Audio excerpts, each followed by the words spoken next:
Hello there again, everybody. This is going to be Jungling number 63.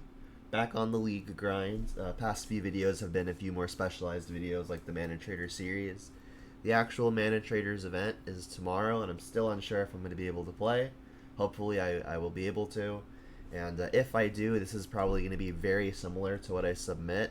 It's identical to what I've been playing the past couple of videos, with the exception of I finally switched out the I switched out for the second Nurturing Peatland over the Forgotten Cave. So having 23 lands, I want most of them to come in untapped, especially if I do play Bloodbraid on 4. So now my fourth lands that do not come in untapped are only the 3 Blackleaf Cliffs, as well as the 2 Raging Ravine. Everything else has the potential to come in untapped. Not a whole lot to go over that I haven't already. I guess if this is your first video here, welcome, and I'll go over a little bit pretty quickly. My threat package for Tarmogoyf, 3 Kroxa, a card which has really impressed me, and 4 Dark Confidant. Playing no copies of Ren and 6 because the -1 doesn't really kill anything right now. Obviously there are some exceptions, but the vast majority of stuff, I think Dark Confidant is on average going to be better. 2 Kolagons to commands to recur all of the creatures, which also include Pyromancer and Bloodbraid. And then most powerful Planeswalker, maybe outside of Ren and 6 that we have access to, is Liliana, but I already spoke my piece on currently preferring Dark Confidant over Ren and 6. Playing a split of 3 Bolt, 3 Push, I expect lots of Shadows, Glyphs, and Scourges of the Skyclave, so I want that extra hedge versus that kind of stuff. Happy Friday indeed. And then we're playing a split of 4 Inquisition, 2 Thoughtseize, just the stock 6 Hand Disruption spells, and there's a good amount of aggro in the format right now, so leaning towards the less painful stuff. What's up, Owen? Let's take a look at the current modern metagame. Ooh, that's a lot of ads. Go away, ads. Alright, so Burn snuck up to 2nd place, followed by Azorius Control. Blitz also still in 1st. So against all 3 of these decks, we're going to want to see ourselves with Collective Brutalities. Cabin of Souls, thank you for the sub. I really appreciate it. So against these first 3 matchups, we're going to want to see our Collective Brutalities, and we expect these matchups to be fairly good.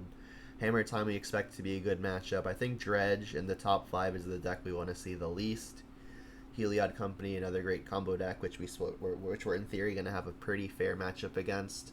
Humans is fine, Spirits is fine, D&T is fine. Bogles we've got Liliana's for, so that's probably fine. Especially if we're on the plane, we can hand disrupt their 1 or 2 threats. And then Tron we don't really want to see, and then everything else down here we're kind of just okay seeing, with the exception of Etron. Etron I think is pretty disfavored. In the video I did recently with Owen, if you haven't seen that yet, my last video was a matchup spotlight, and we did Jund versus Etron. I won't spoil how it went, but I don't think that matchup is particularly favored, but it's definitely winnable. Alright, so let's just jump into the league and see what kind of damage we can do.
Over a minute? What is this blasphemy?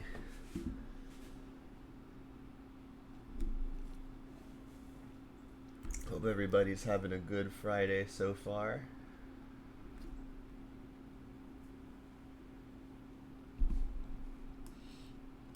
I think I've got until like 4 o'clock to submit a deck. Yes, the Mana Traders event is tomorrow, and those wishing to play who have qualified have until 4 p.m. today, Eastern, to submit lists. Alright, we've got a keeper. It's a little mana awkward, but we can cast everything.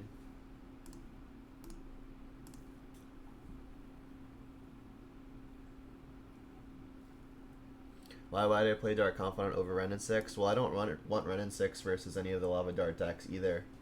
So, considering both things equal, I'd rather have Dark Confidant for the other matchups.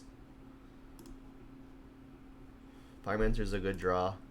We're gonna need the red source for it.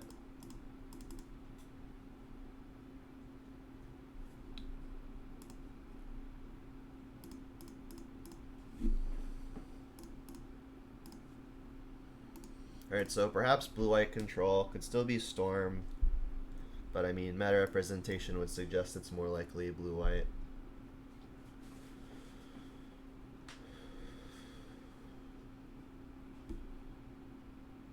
Discard and opt. Alright, so it's looking like Storm. This hand's fine versus Storm. We're missing a threat, so we'll need to find one of those. Liliana is really excellent here. Assuming it resolves, it could get remanded pretty easily, but if it sticks, I'll be very excited. Bummer. Alright, go. We're gonna have to fight through that at some point anyway.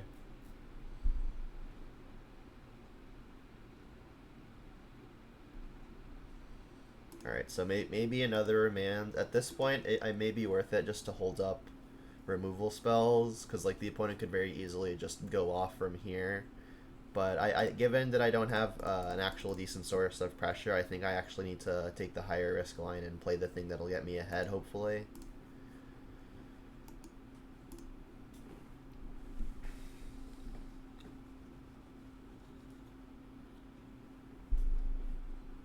And if they go Reducer here, I can still just Liliana Edict it, or if I want to be safer, I can just kill it with the spot removal spell if I'm more scared of the opponent responding.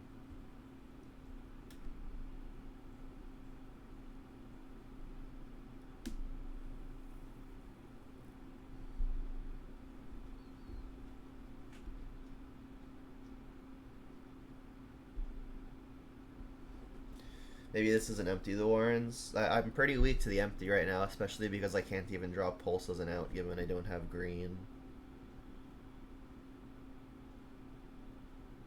Alright, they're going for it.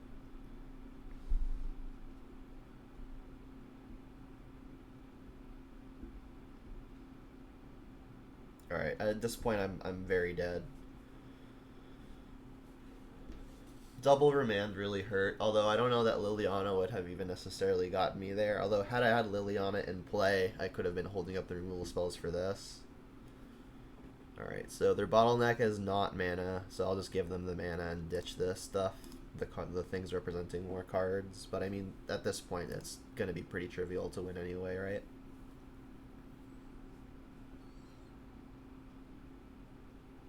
Alright, they've got the shot. Yep.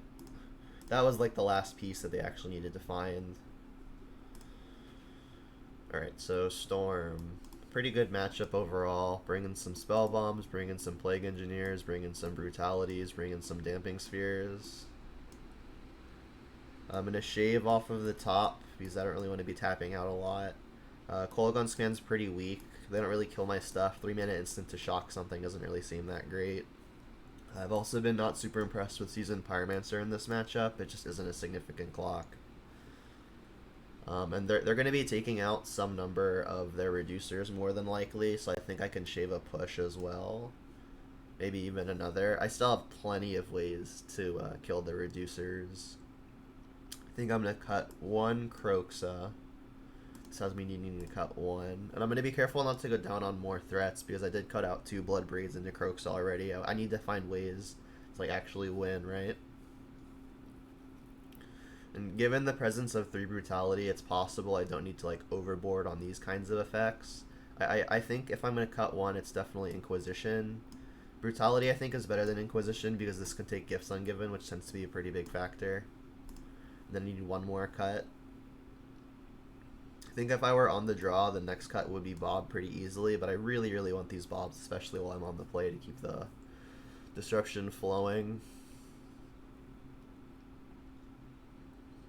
Alright, I think I'm just gonna cut a lightning bolt. I guess fatal push is just strictly worse, right? Because bolt can go to face, whereas push cannot go to face. Let's submit this.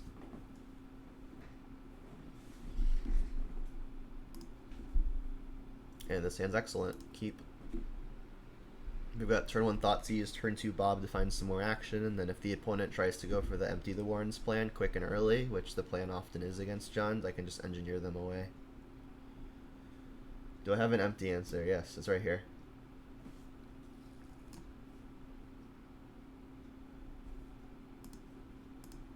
There's a consideration of just holding the Thoughtseizes for closer to combo turns.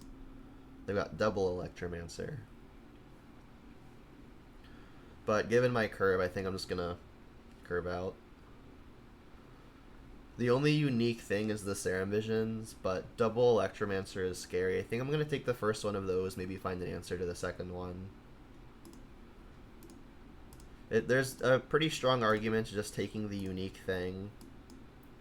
But I think I'm most scared of the Electromancer, and given that I don't actually have an answer to the first one, I'll take the second so that when I hopefully get to kill the first, the second one is less of an issue.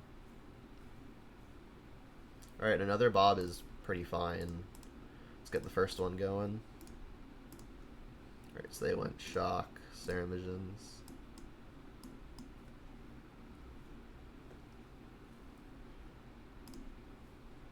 Shock and nothing. Maybe Remand. And I'm not going to play the Plague Engineer even if I hit 3 mana. A, because I could run into Remand, and B, because I want them to maybe empty all of their resources into the empty plane, and then I just blow them out with the Engineer. Like, if I play Engineer, they might just not go with the empty route. What's up, Vestafar? I'm glad you can catch one live. Alright, let's definitely attack.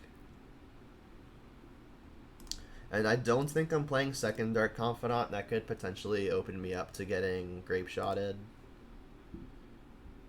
I'm perfectly happy just holding up the bolt.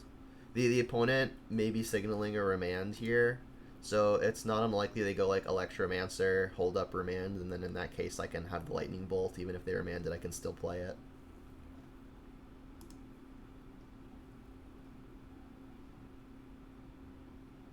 I'm the master of good Twitch hair. Well, not really today.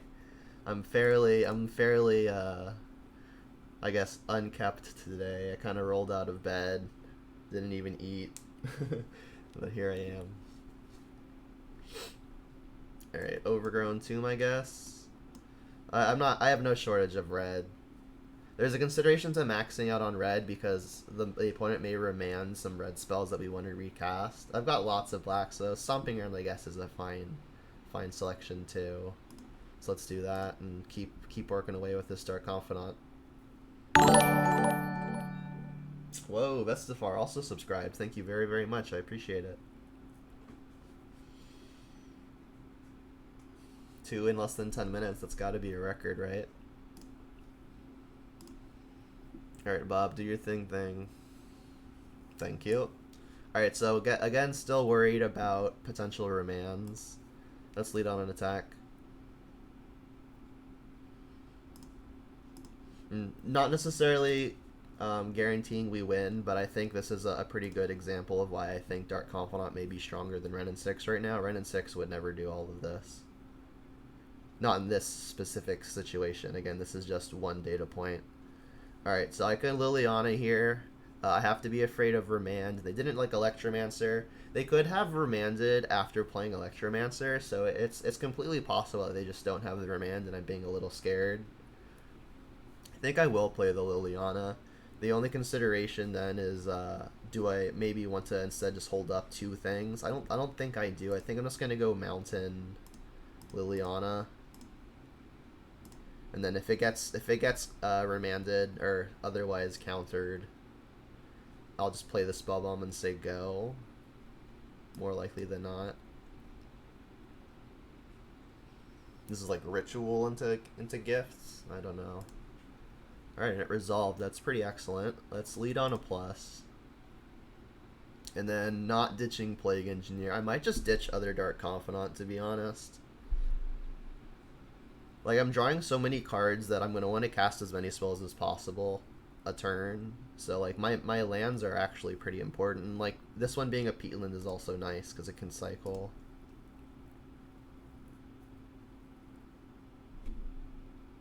Alright, there goes a pyretic. So which play is going to make it hardest for my opponent to win?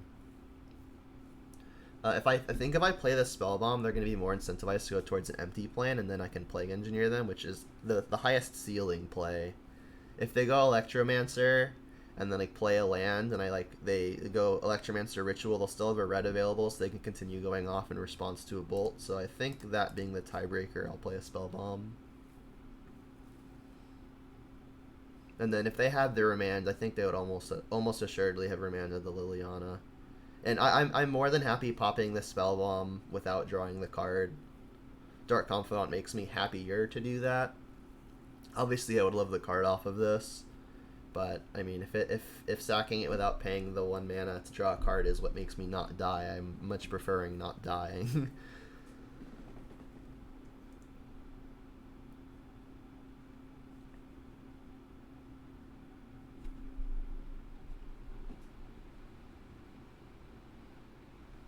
Sweet. Alright, so I'm not completely comfortable, especially since shields are down. But I'm feeling okay. Salondi Vision, sure. Alright, and they took the empty, so it looks like sandbagging this Plague Engineer may pay off, especially if they just go for a big empty here. And I can even guarantee it happens. I can bolt their thing, to ensure they can't remand me with like a mana available, and then I can just play the Plague Engineer, and then I should be very, very ahead. Yep, all of this resolve.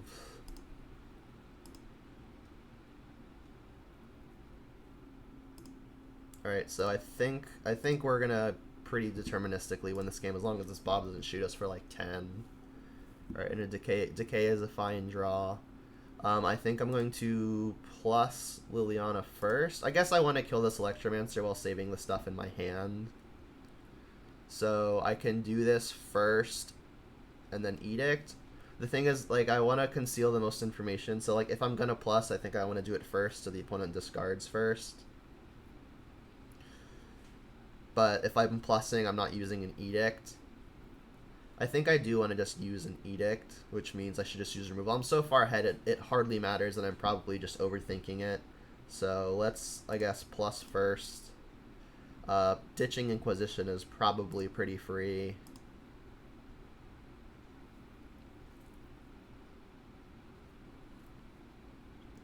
Alright, they discard Remand. Alright, so let's Plague Engineer, name Gabo. Alright, let's get this out of the way. Alright, cool. That was enough. Alright, and I think I'm pretty happy with how I've sideboarded. What's up, Element? Things are going well. The YouTube channel has been growing pretty quickly relatively to past times. I tweeted like a week ago, not even a week, like 4 or 5 days ago, that I broke 300 subscribers. And then here I am like 3 or 4 days later, and I've broken 350. So the exponential growth is starting to kick in, I hope. Alright, so on the draw, it's pretty possible I want to bring in more answers to reducers, especially since we saw that the opponent wanted to leave them in. On the draw, I'm more comfortable taking out a Dark Confidant. I think I'm bringing in another Inquisition before a Fatal Push. I would like to fit in another push, just because, again, I'm on the draw, and the opponent has demonstrated the capacity to play lots of reducers. I appreciate you saying so, Maui. Alright, so I need one more out. On the draw, it's pretty possible I should just cut one Liliana. Liliana is pretty great in the matchup, but on the draw, when we know the opponent's playing a set of Remand, it can be pretty backbreaking to just throw one into a Remand. Let's submit this. KO Times, I think you got a gifted sub last stream, didn't you? I think so. There was like someone gifted 5, and that was absolutely insane to me. I can be shared. Alright, this sounds good. We've got a 1/2 empty the Warrens Buster curve. Oh, to YouTube. Okay, cool. Yeah, my YouTube's been doing really well. I'm pretty excited about that. Alright, I could play the Ravine here, but I mean, everything I've got costs less than 3. I should probably just use every mana every turn if I can.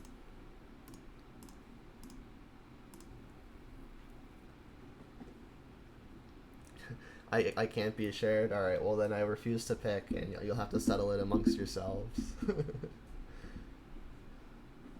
Steam vents, okay. So they're not remanding us. I would love to get down a threat here. It's unlikely that I die if the opponent goes like dude reducer, plays a reducer and then goes off with a bunch of rituals, because like they're more than likely not going to kill us with like the empty plan, right? And I've got the engineer for that. So I guess the question then is, which of the 2 threats am I playing? And I think it's going to be Dark Confidant.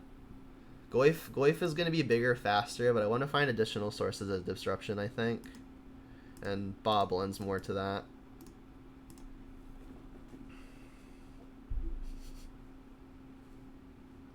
Who's more loyal to the channel? That's I don't know. I'm not trying to get in the middle of any loyalty wars. Although you do play 2 colors that I enjoy playing, right? Alright, the Bolt is unfortunate. Bolt though actually would have killed Goyf too, right? Because there was instant land, and that would have taken care of Goyf. Now Goyfs are just huge.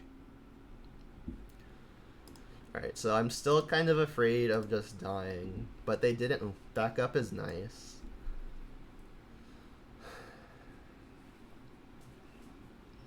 I think I'm gonna go Tarmogoyf and Ravine here. I guess I do really want to get the card off of the Spellbomb if I have to crack it. Definitely playing Goyf, and I'll try to keep up the draw card here.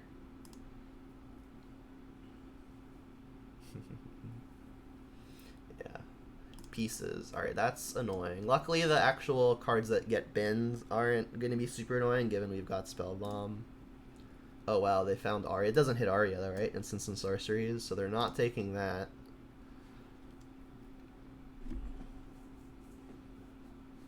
And then we got Snackcaster over here just like chanting to the death, trying to incite something. Alright, so they took not Serum Visions, not Desperate Ritual, so they took Past in Flames Dismember. Alright, I don't think I'm popping this quite yet. I think I'm going to wait to pop it until the opponent sinks mana into a, into actually casting the Past in Flames. Goyf is pretty thick, too. Oh, we drew Thoughtseize? That's got to be excellent. And again, I'm more than happy not drawing the card off of the Spellbomb if it means I get to cast the Thoughtseize here. Alright, so they've got obviously a lot of stuff. Bolt doesn't do a lot. Dismember doesn't kill Goyf, but it'll combo. I've got second Goyf, so that's not really an issue. I guess I'm most scared of probably the Brawl, given I don't have an answer to it. I kind of just want to take the Brawl. Manamorphose is their redraw, but if they're redrawing, what are they trying to dig to? I guess like more pieces of the puzzle, Arya, Flame, and the 4-mana instant that I never remember the name of. These are all things they'd want to dig towards, so maybe just taking their cantrip is correct. Their Brawl's going to be forced to jump block pretty quickly. I think I am just going to take the Brawl. It cuts the clock by a turn by making sure they can't block it, right? And then I'll play this. Jam. And then again, not afraid to pop the Spellbomb without drawing a card. Yeah, I saw like one of the matches. He was playing like that like the Blight Beetle, like the 2-mana 1/1. He was also playing Ferocidon. Pretty interesting. I mean, if you're expecting to see a lot of that, then I guess there's some consideration to hedging heavily towards it. And push is nice. It's not excellent. Alright, let's definitely attack. 5 apiece. Clonk. Alright, so now either Tarmogoyf is lethal. I still don't think I want to Plague Engineer. They can't actually bolt it here, but if the opponent, like, plays a Reducer, I try to push it and they remand it, I think I'm going to want to be able to recast it and or hold up a Spellbomb, draw a card. Let's just say go.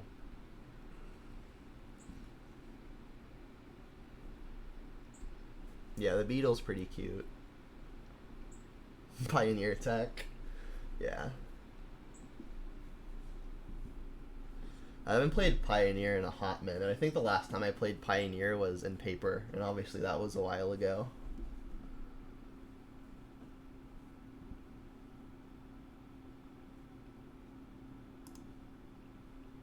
And again, I'm not popping this Spellbomb, I don't think, until the opponent commits to a Past in Flames, and then I can just nuke it while it's on the stack.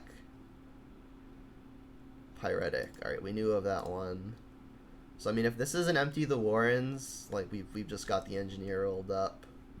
A Remand could complicate it. This is like Desperate, Reveal Desperate.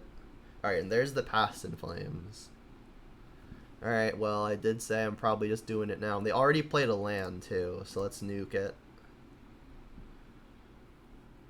Should I draw the card? Probably. Not that we needed another clock.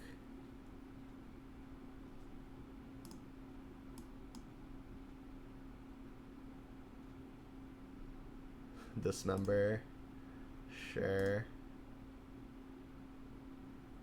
Adding instant. Excellent. Alright, cool. Alright, 1-0. Again, I think that matchup is as good as it gets. Game 1, you can obviously lose pretty easily, but our sideboard cards are just aces on their own. I think my highest loss rate to Storm in games 2 and 3 has been to Aria Flame, and the opponent didn't have one, so it made it a lot easier. Yeah, Sand's a little on the painful / slow side, but I mean, kind of hard to ship 1/2 and lands to cast everything. Mulligan, cool. Probably just gonna get basic Swamp. Meyer, okay. Meyer, no play. Liliana is an excellent pickup. Alright, I'm going to get basic Swamp here. Another benefit of not playing Wrenn and 6 is you could pretty fearlessly get Swamp on one, given that Swamp doesn't actually cast Wrenn and 6. Or basic Swamp does it. Put cheese _336 in chat. You want me to do that? Oh, we're playing against some kind of Goblins combo? I'm pretty scared of what this Pyre can do. So search your library for a creature card that shares a creature type with the sacrificed creature and has a Convertum cast 1+ that creature's Convertum cost. Put that card onto the battlefield. So it's pod, but only for similar creature types. I honestly kind of want to just take a Crater Maker. I've got Liliana to Edict the next one. Pyre is pretty scary, though. I'm still just going to take the creature.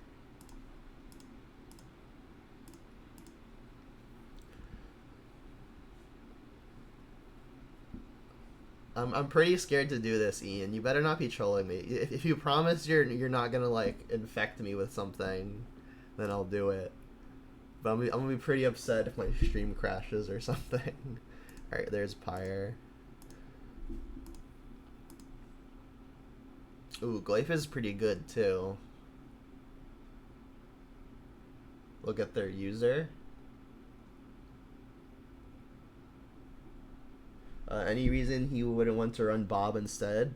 Honestly, it could be a number of reasons. He hasn't played Modern in a hot minute, so it's entirely possible that he just doesn't evaluate it the same way I do. Also, I mean, my own opinion could, assuming he has experience with both, which I know he does, he might just think one is better, and having different opinions is fine. So obviously gonna play one of these things now. Question is which.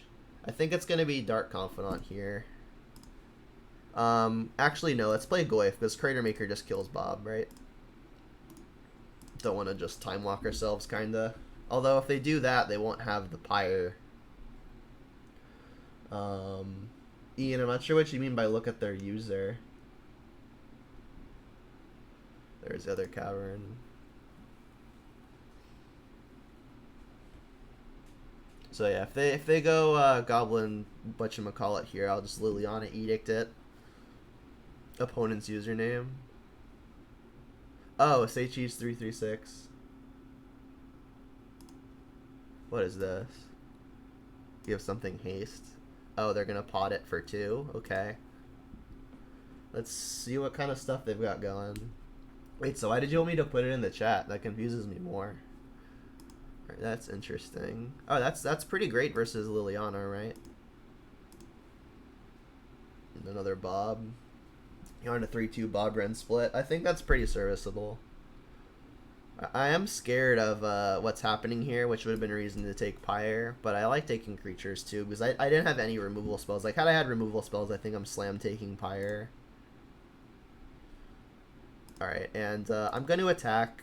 If the opponent blocks with Goblin, I can then Edict the smaller one. Blocking with that one. Okay. Now it's unclear. I'm definitely playing Liliana. I just don't know if I want to go up or down. I think I'm going up.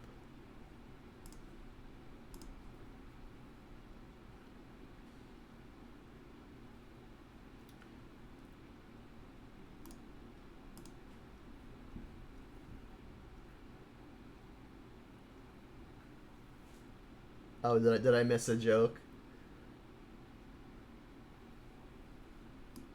It's possible I missed a joke. I'm pretty tired and I got confused. Chieftain, okay. So they kill Liliana, which is obviously pretty bad. Their last card is not this because they discarded it. Bye, Liliana. 2 at me. Can I get untapped land, please, into like a Kolagon's command? That'd be the nuts. Okay. Alright. Kolagon's command, calling it. 2 copies. Kroxa. I mean, eating the opponent's last card's fine too, but they can pot into a 4, which is scary. The joke wasn't that good to begin with. Alright, well, I'm glad I didn't miss a good joke then. Munitions expert, okay. What can they pot into for 4? I think I'm just gonna hang back. Like, obviously need to, like, actually win at some point. So maybe I should be attacking with Bloodbraid, but they don't have really a good attack if I hold back. But I am at 11. If I want this Bob to be good, maybe I need to pad my life total a little bit.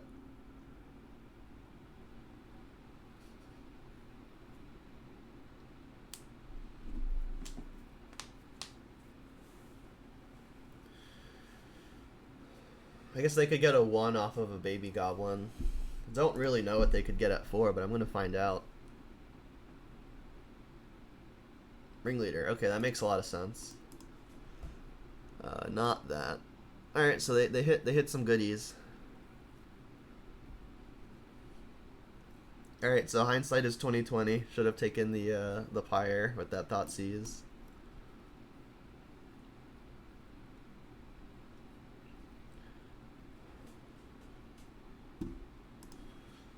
I wonder if they're playing like a Kiki Jiki combo. In fact, they probably are because they're playing Pyre, right? Like they're probably going to try to go infinite with like mana and then munitions experts and whatever that other thing is.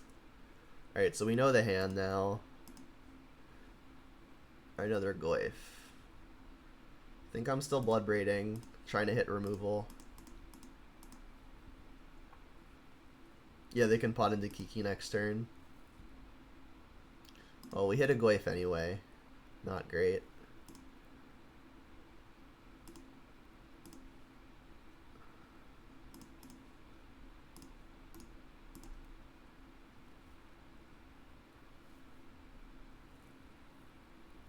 Alright, and I'm assuming I'm dead somehow, but let's see it. This looks like a pretty good Plague Engineer matchup. What do y'all think?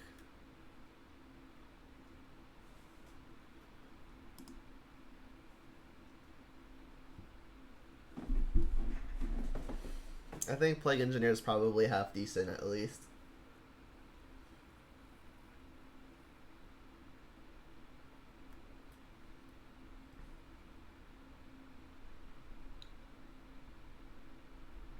Alright, pod this, get Kiki, I guess.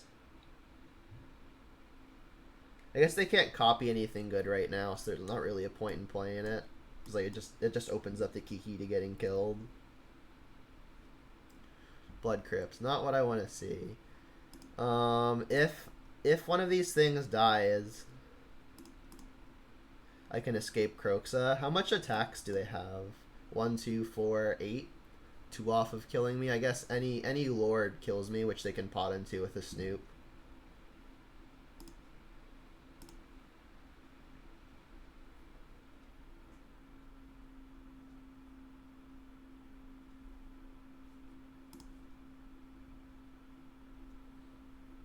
Still assuming I'm pretty dead here. I could be sacking the Peatland to try to find removal, and actually probably should. I can still draw like Bolt or Push. I can shock the Blood Crypt to bluff it. Don't think the 2 life is going to matter with my 3 blocks in play.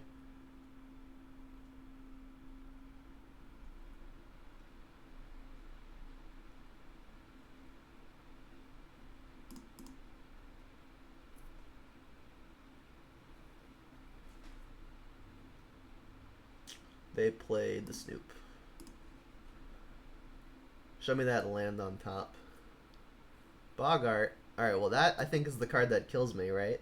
I think they needed Bogart to just kill me.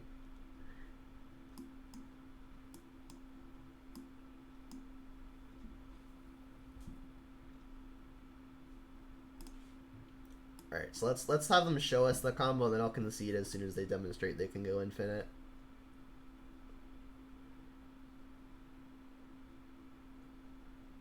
Alright, there's the Kiki. We're dead. Alright, Gobos. Engineer. Brutality is another removal spell. And that's kind of all that I really want. I guess Huntmaster, there's some consideration, because if I can get it flipping, it's probably going to be great. But that's a lot to ask for. We didn't see they were playing any of the, like the persist types, the persist plan, so I don't think Spellbomb's going to be good. Definitely keeping all the removal, keeping all the Dark Confidants, keeping all the Lilianas. I think Pyromancer again is just going to be kind of the weakest thing. Like the equity in Pyromancer is buying time, and like I'd rather just have good cards than supposed to just trying to buy time.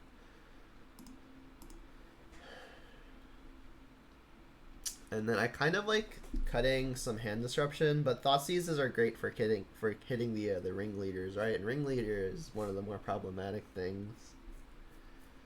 Maybe since I'm bringing in more spot removal, I can like shave some Lilianas. Lilianas are going to be weak versus all of the things that just make like generic 1/1s.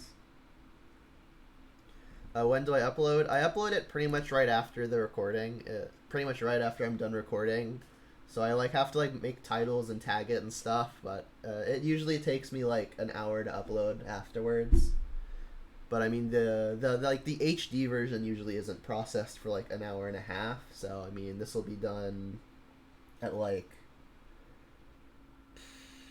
2 at the latest, probably closer to 1:30, so I'd imagine like 3 o'clock this will be up. I need one more cut. I think it's going to be a Croxa. It's just my least sticky threat. And like the whole card advantage game doesn't matter as much versus this opponent. They're very much just critical mass in play. Oh, I've been watching some of that sweet squirrel action. It's been doing well, right? This hand desperately needs a 3rd land, but if we can hit it, this hand is very good.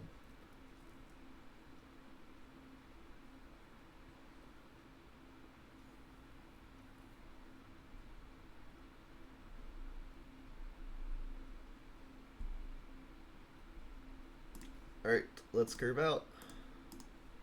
Hopefully. Let's draw Blackleaf Cliffs. That'd be excellent. Alright, they've got Vial. Let's take the Vial. I don't want any instant speed shenanigans. Sometimes I evaluate Vial as just a card that I want the opponent to have because it's one thing I have less to kill. But given that I've only got 1 removal spell, I'm just going to take the Vial.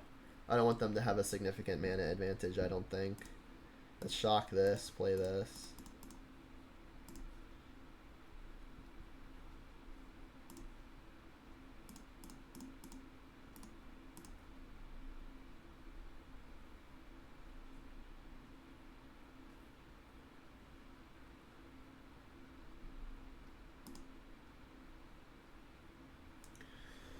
Come on, untapped black. Untapped black, I'm feeling on top of the world. If I don't hit it, I've got Bolt. But I mean, everything in my hand's kind of pricey, so I'm gonna have to find it sooner rather than later.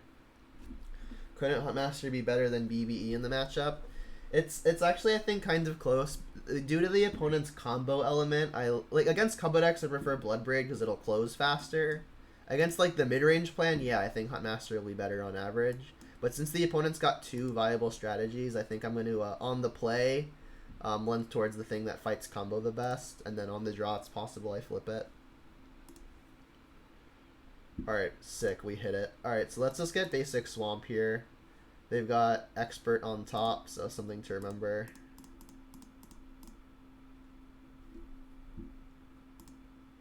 Expert can just kill Liliana, which is annoying.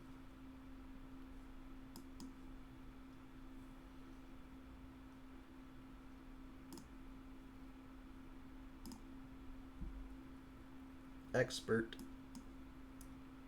Pew pew, yep.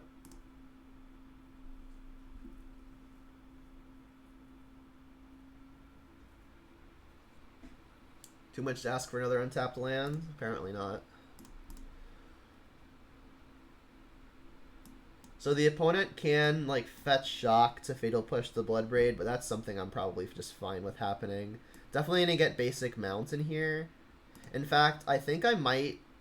No, I'm just definitely just gonna cast Bloodbraid. I can't Kroxa anyway. And they could Fatal Push Kroxa. But Kroxa's gonna be coming up in the near future, hopefully. Tarmogoyf. Tarmogoyf's a good hit. Just an additional way to pressure the opponent. And that might bait out the push for the Kroxa to be stronger.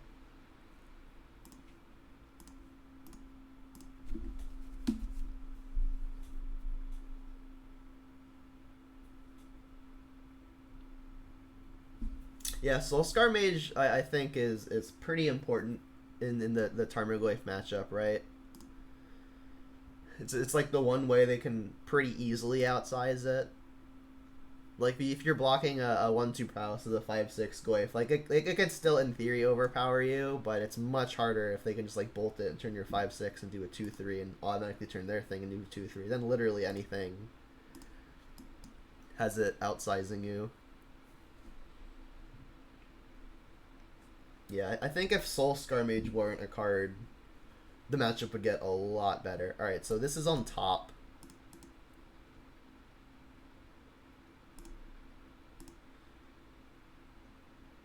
Alright, Inquisition's nice. So, the opponent's got to tap out for Ringleader, and they're at 15. If I kill both of their things, I can put them to 7 here, which is dangerously low. I think I'm just going to kill both of their things and then attack. I guess this push kind of complicates it. Although if I attack first, I could also just get Kroxa into play immediately. And then I can use the removal spells to maybe leverage Kroxa connecting for a lot. So I kind of like that plan. I'll attack. If they want to trade off for the Bloodbraid, I'm pretty happy about that. I've got plenty of other removal for the more important things. Okay. That's another way to escape Kroxa. I guess they figure they rather push that. But honestly, if they push the Kroxa, they have to discard the Ringleader to the trigger. And both of these outcomes I'm pretty happy with.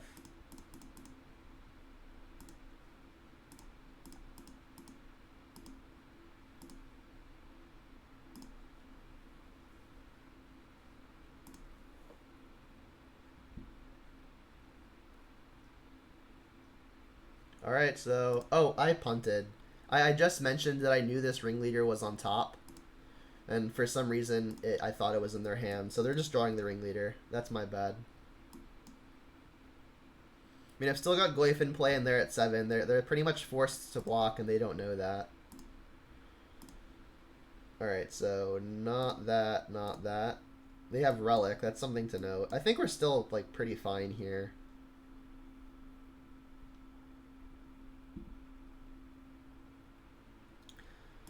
Yeah, I mean, a lot of people think Bob is kind of meant. Like, I'm in the, for example, the Facebook groups. Oh, that's a good one. I'm in a bunch of Facebook groups on Facebook. And a lot of them think that Ren 6 is like aeons above Dark Confidant. And it could be the case that Ren 6 is better, but I don't think it's by a lot right now. Okay, let's name Goblin. Nuke that. And I could just bolt this, but if they take the hit, I get to kill them. So let's attack first.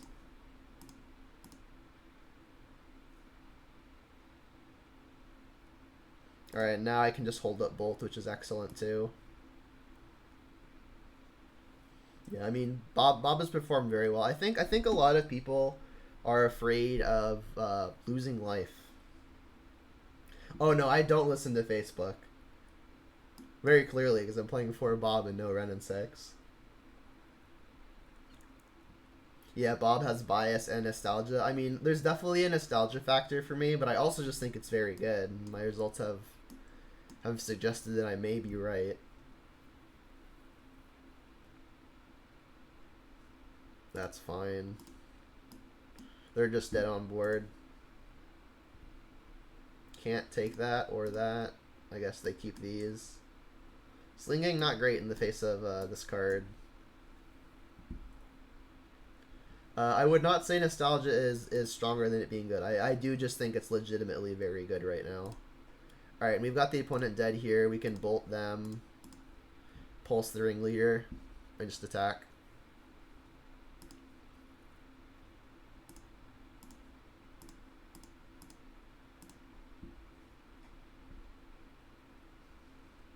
Didn't even need to pulse. Actually, yes, I did, because they could have blocked life and gone to 2.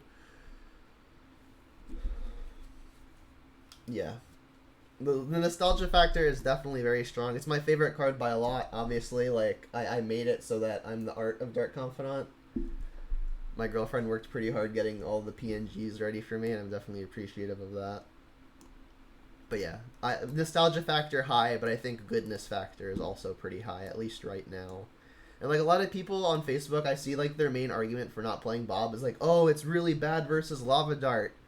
But like against the Lava Dart decks, you really don't care about Ren and 6 either.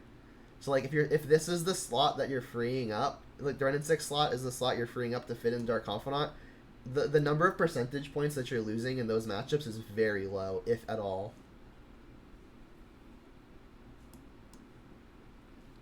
Alright, so I'm on the draw. I did mention that maybe I want to swap these. Yeah, the argument's fallacious. That's a nice word. Fallacious. It's really fun to say too. Fallacious. Alright, so I discussed maybe wanting to swap this. I wonder if I'm actually going to do it though. Let's do it for science. Let's just do 1. It'll be fresh and fun. If the opponent's at 3 and I want to draw like a Bolt or a Hunt or a Bloodbraid and I draw the Huntmaster, I'll know who to blame. Which is myself. And one person in the chat. Yeah, like, I feel like people don't look at the bigger picture as often as they should. And like, I hate the dies to removal arguments. Like, everything dies to removal, like, unless it's indestructible, and even then sometimes it does. Oof. This is close. The opponent has kept. Plague Engineer's got to be like the best card in the matchup. I'm leaning keep, but if we draw lands, this hand is going to get very bad. Yeah, you make the same argument versus Burn, yeah. It's like, yeah, Dark Confidant's terrible, but so is Ren and 6. You don't want either of those things. No lands, please. Alright, cool. Nice draw to kick it off. Alright, so did we learn our lesson and we're going to take Pyre? Probably. Plague Engineer is going to make their creatures look pretty silly, which is nice. And this is also their only 2-mana play. Like, they could obviously Expert, but they probably don't want to. Alright, they revealed Expert to play Auntie's Hovel. Most things die to quadruple anguish. Yeah, I would agree with that. Even Emrakul. Even World Spine Worm. Alright, I think I'm gonna just play the Bloodstained Mire. If the opponent, like, untaps and plays Matron, I'm probably pretty fine with that. I can just untap and slam a Plague Engineer. Although, like, I guess if I play the Mire, that leaves up the option to bolt. Like, if they play a Conspicuous Snoop here, I might want to, like, Stomping Ground Abrupt Decay it. And I think I want to use the Decay first, because it's just more expensive on the mana. Although, Decay hits things like Pyre.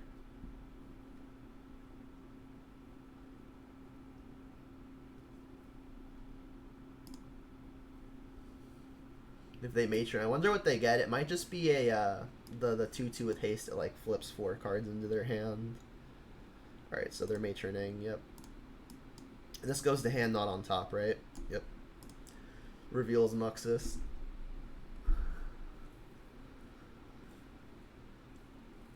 I'm gonna assume it's the whatchamacallit.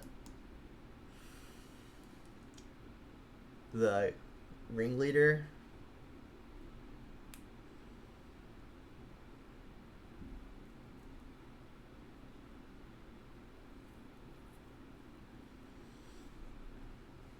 I guess there's a world where like I don't engineer on 2 if I draw like a Goy for a Bob and I want to like pair it with a Bolt, but I'm not playing Bob. They've got the expert in hand. Alright, they did get ringleader. Alright, I guess I'll get Stomping Ground. I've got lots of black mana available. Stomping Ground, say no. And then Munitions Expert's going to have a difficult time dealing with the Engineer. Definitely just going to slam the Engineer, I think. Gobbo. Zoop.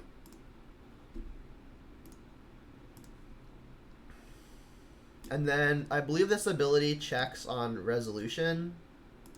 So Munitions Expert isn't going to contribute towards the count while attempting to kill a Plague Engineer. And then even then, I'll have removal to break it up. Alright, so not that, not that. So they've got Crater Maker and another Matron.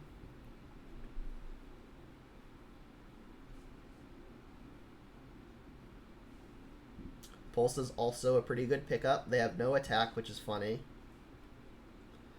I think I'm just gonna hold up Bolt and Decay. I could Shock and or Pale Life to hold up, I guess, a different selection like Kolaghan's Command and Bolt, but I'm gonna hold the Kolaghan's Command for probably later. Like if they play another Pyre, I might want the Kolaghan's Command to kill it. Do I have an attack? I think an attack is probably too greedy. I think I should probably just say go. Obviously playing a land. Like, I don't think this 2/2 is going to be significant enough a clock. I'm really digging for, like, a Goy for a Kroxa or something like that. There goes a Mire. Alright, so if they've got Fatal Push, they could use Revolt.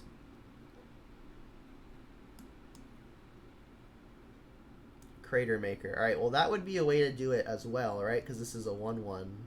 Oh, I even knew of this. So maybe a punt. I mean, we've got the Kolaghan's Command to just buy it back. So it's like kind of a non-issue.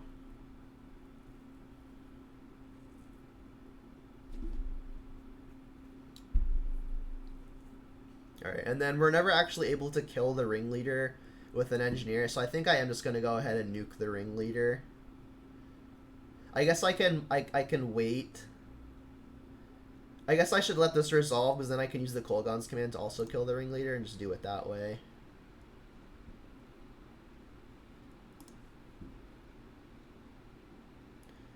Although, the next consideration is if they're playing, like, Inquisition Thoughtseize, that would open it up. But I think it's probably too greedy to not just do this now. So let's return a creature and 2 to something. Alright, return that, shock that.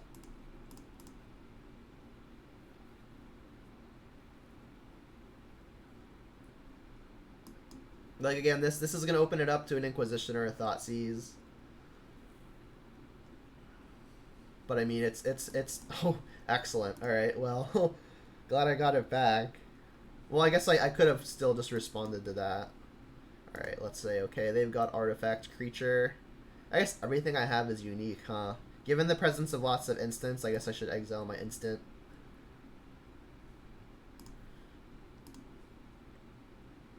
Swamp, huh?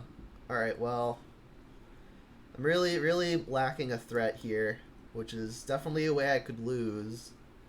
I think I might just play Nurturing Peatland and sacrifice it immediately, digging for something good. Obviously, like, most of my good threats are going to look kind of weak here. Maybe I should just play Plague Engineer. Yeah, let's play Plague Engineer. Wait, it's so rough, right? Because, like, I guess it's more likely they have, like, a bolt or a push, and having the Engineer in play, it makes it more susceptible than just, like, to an Inquisition or a Thoughtseize. But I don't like them having lots of mana and like being able to copy stuff and like actually play stuff. It's really, really close. I think I'm gonna play it and then be sad when they kill it. Still gonna name Gobbo, obviously.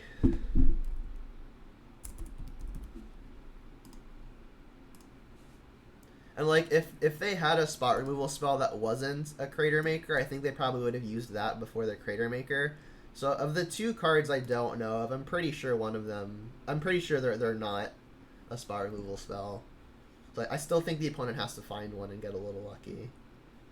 And again, Munitions Expert not going to be an effective way to kill it because the damage checks number of goblins based on resolution, and then these will die. The triggers on the stack.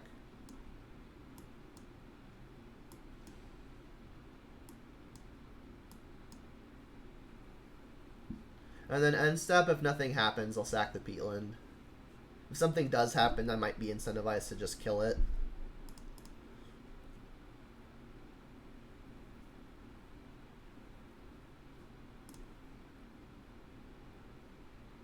Only 18 more fetches to go.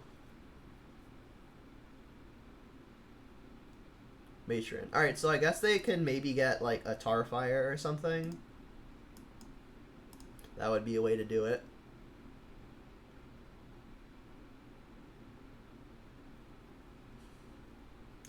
Tarfire is tribal. Alright, well I guess that also does it. Alright, it's going to be much harder to get this one back. Yep.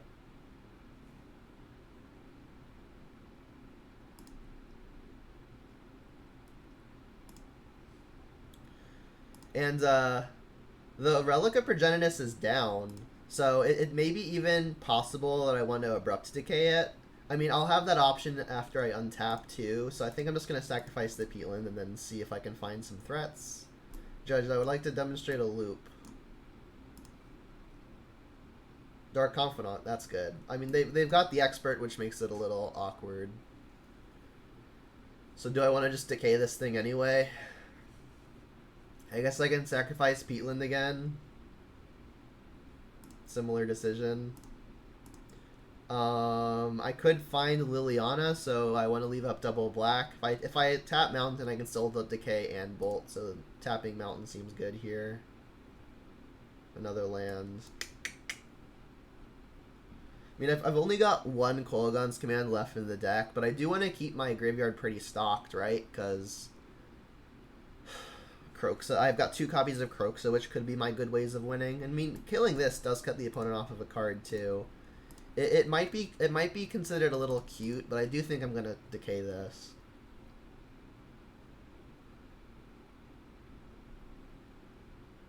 All right, hold up a Bolt.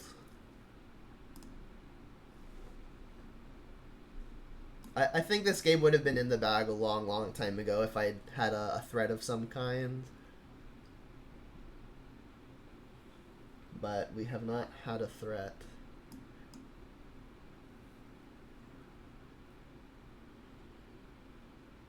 Matron. Alright, that's probably finding another ringleader. Just trying to grind me out the good old-fashioned way.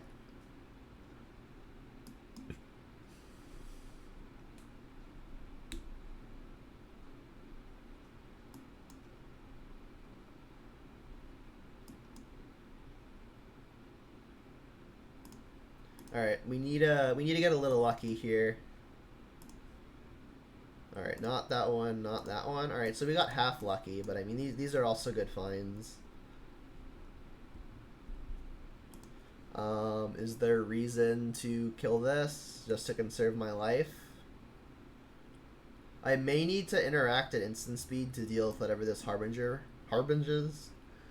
So I think I'm gonna take the hit and then untap and see what I can find, which is hopefully not another land. Brutality. Okay, well, Brutality doesn't take any of these creatures. Might still be worth escalating it just because I've got more lands that I know what to do with. Double Expert is pretty annoying.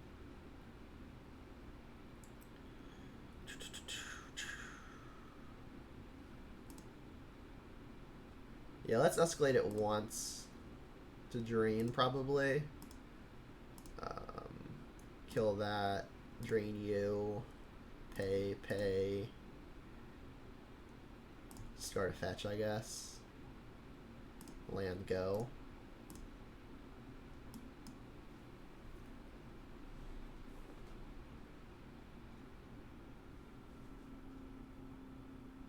How many ringleaders have we gone through? 2? We've gone through 3 matrons, though. The opponent kind of flooding is definitely a help. I'll take the 1. Not gonna bolt that.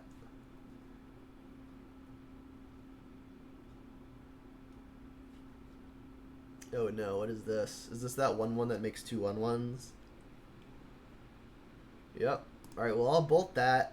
I guess with triggers on the stack.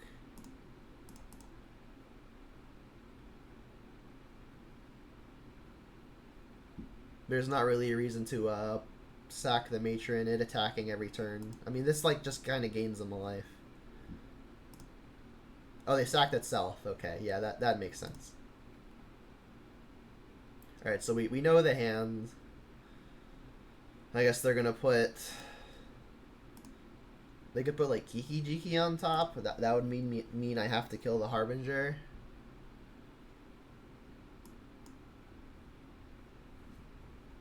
Can we just draw other Plague Engineer? That would be excellent. That would almost just be game. Alright, there's Kiki. Come on, Plague Engineer. Inquisition. Alright, Inquisition takes 1 copy of Munitions Expert. I still have to pulse the Harbinger. I guess I could just let the Kiki resolve. They'll copy Harbinger. I can then decay. I can then pulse the Kiki, but then they're just gonna have like another ringleader on top or something. Definitely doing this.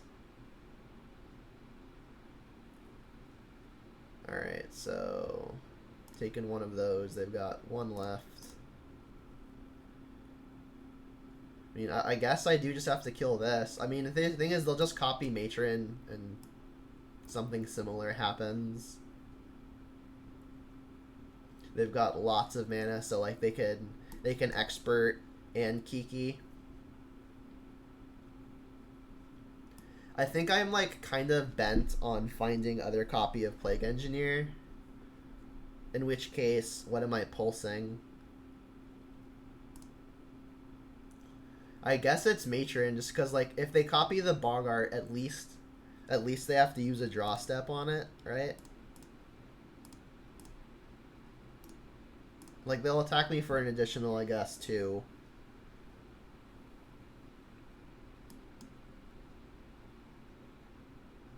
But I'm still kind of bent on finding Plague Engineer.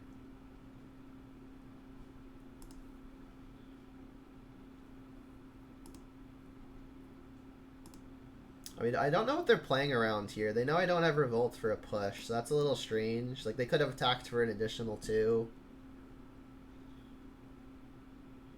I guess they want to just, like, hold up the activation at instant speed, which I guess makes some sense. I just really need to find Plague Engineer now.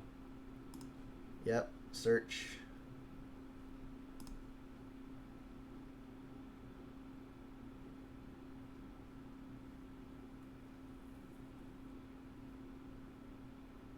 I mean, they should probably just get another ringleader. Like, I'm at 11, they could very easily just beat me down, so, like, the combo just is just a fragile... Getting a Matron? I mean, if I can find Plague Engineer right here, I might actually be good. They can't copy a thing that dies immediately. So it would be a 1/1 versus a Plague Engineer. Plague Engineer. Damn. Alright, well, I mean, a land opens up a Kolaghan's Command to being a way to buy back the Plague Engineer in the yard. So, I mean, that at least gives us an additional out. So they've got Matron now. I guess Matron can get a Lord, and then that would be a way they could kill me now. Which they should probably just do.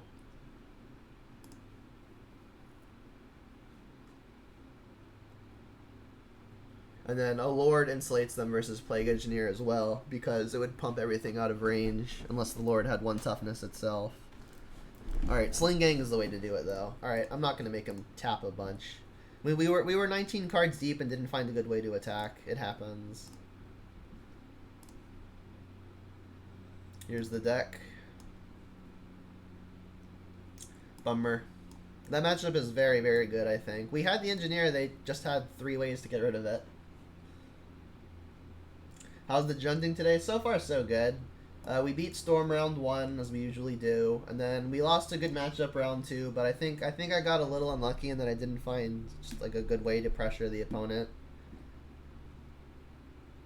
Like, I had Dark Confidant, which would have been excellent, but the opponent had 4 ways to kill it, and I just didn't want to play it until they had gotten all of their ways to kill it out of their hand, and we just could not grind through their 4th way to kill it. They just like had their next munitions expert rolled up forever. Yeah, Goif would have made that game a lot different.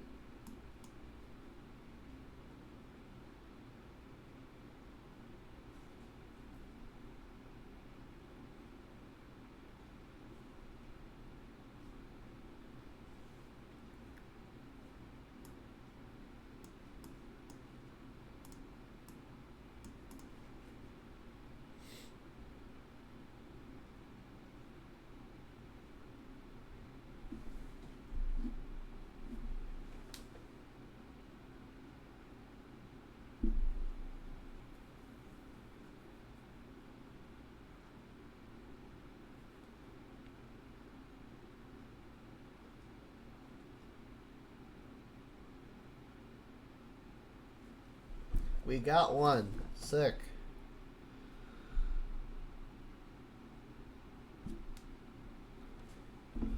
Alright, yeah, let's go first. Yeah, we've got a keeper. I think I'm going to play Blood Crypt tapped. It's a little punishing if there's something I want to bolt, but if there's not something I want to bolt, which I think is more likely than not, I will have saved 2 life. Alright, sick. And they played this. Alright, so I'm thinking Storm again. And Thoughtseize is a good pickup, assuming that. So let's shock this, play Dark Confidant, get some disruption flowing. I don't know of a deck other than Storm that plays Sullen Division, and this hand is going to be pretty excellent versus Storm.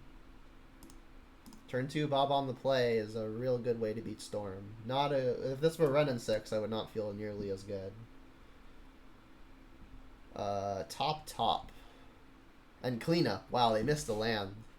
So I guess they have lands on top.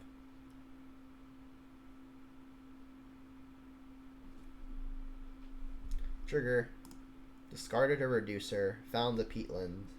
Alright, I'm gonna flip up what they know about. I think I'm just gonna Thoughtseize here. If they've got like a 3rd reducer, like I can kill the 1st, but the 3rd one might be scary. So I think I'm gonna Thoughtseize. I don't really think I want to play 2nd Bob because that can open me up to a Grape Shot. Interesting. So they discarded their only reducer. I guess they know seeing Blood Crypt creatures are much worse. And there is the Grape Shot. Given that I've got backup Confidants, I think I'm just going to leave them with it. And I'll probably just take the Gifts. I mean, Gifts is the thing they're farthest from casting, so maybe it's just Serum Visions, but they have another cantrip, so that gets worse too. I think I will just take a Gifts. Play the thing they know about. And then attack. I guess I could also Kroxa, get that in the yard. Yeah, I like that. I want to escape this thing as soon as possible, so I'd rather not have to use the 2 mana later when I can do it pretty freely now. I'm putting bolts down, but I don't see anything that I would be needing to kill right now. This is looking pretty good, though, and if they Grape Shot me, sure. They discarded Grape Shot. Okay. They're really not on that plan. They're on the Hope Bob Kills Me plan, I guess. Spoiler alert. Probably not happening. Yep.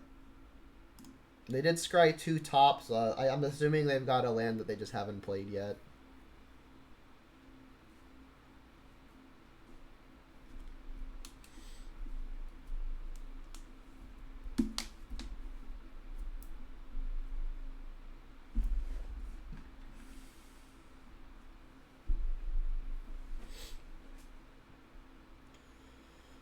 Top again. Alright, there's the land, so I'm assuming they're just going to opt here. Can we find, like, more Inquisitions and Thoughtseizes, please? Pulse is fine. If they empty us somehow, then that would be a way to burn through it. Pyromancer's a good one, too. Let's lead on attack. Kind of awkward that if I want a Seasoned Pyromancer, which I think I do, I can't also hold up Lightning Bolt because I don't have third red. I think I'm further incentivized to play this, though, because binning cards means I can maybe escape Kroxa sooner rather than later. So I think I am playing Pyromancer and hoping they can't just untap and kill me. It's not impossible that they do, though. I kind of think I just want to hold up the bolt because they've been scrying top. Like if they just go like Reducer Ritual, I don't think I can win. Like they would just kill me on the spot if I go shields down. I could draw untapped Dread but that's pretty risky. I think I'm just gonna land go while I'm ahead. And then if nothing happens, I can just sacrifice the Peatland end step, try to hit more red, keep fueling Kroxa that way.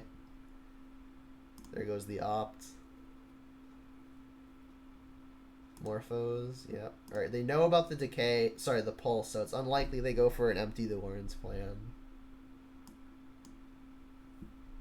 Sure. Maybe they try to, like, natural grape shot me, because, you know, I am doing some damage to myself, and if I go to, like, 8 on my own, it's possible something bad happens.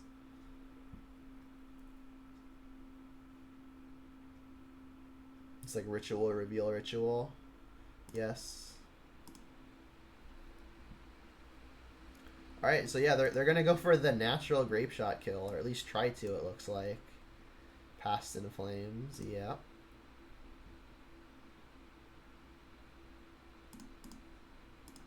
Alright, they did it the hard way.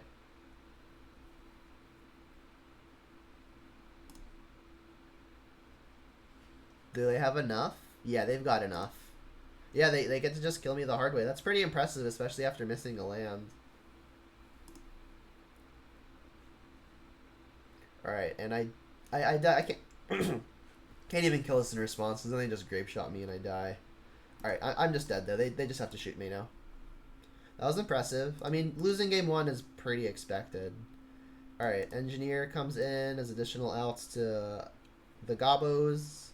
Spellbomb for the Past in Flames. Damping Sphere because they're playing Storm. And Brutality because that takes the expensive spells that Inquisition does not. Kolaghan's Command's coming out again. 2 off of the top coming out again. On the play, 2 pushes coming out again. 1 Kroxa coming out. And the Pyromancers are coming out. Boom. 60.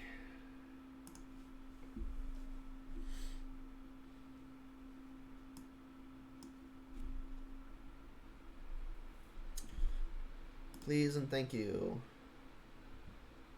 Yep. So I'll go Blood Crypt on 1, and then probably just Damping Sphere on 2.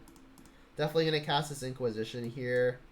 And then if the opponent has Aria Flame, I don't even necessarily have to take it, because I've got the Decay. Morphos and Pieces and Visions. I think I'm going to take the Pieces. That's the multi for 1.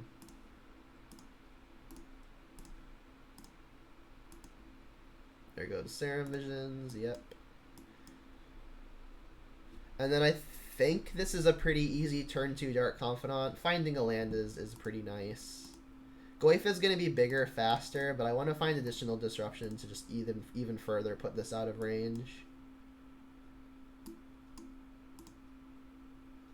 It's a cool island.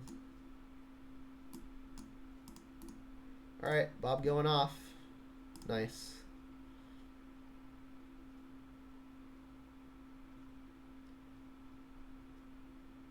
Bolt is a good find.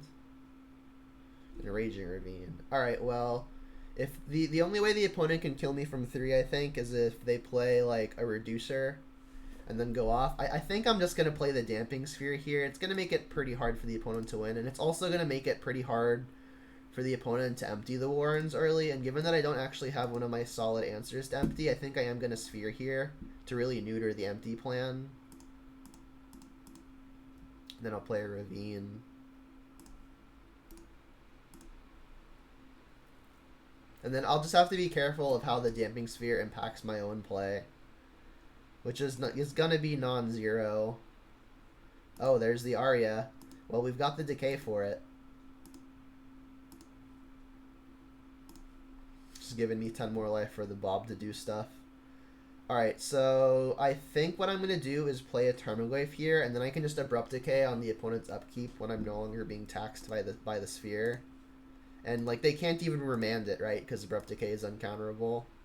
So let's set an Upkeep stop. And then bolting a Goyf would grow it, so it won't actually die. And then I'll Upkeep this when I'm no longer taxed. I could draw step it too, but I don't really see an actual good reason for that.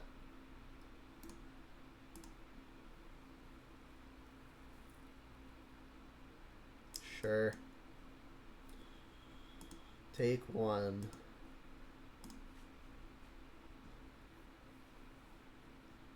Sure, take two. This is still a net gain 7. They can't cast anything else because it'll cost 3 at a minimum.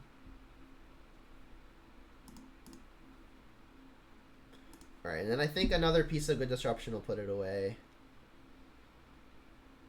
There it is. Alright, let's attack.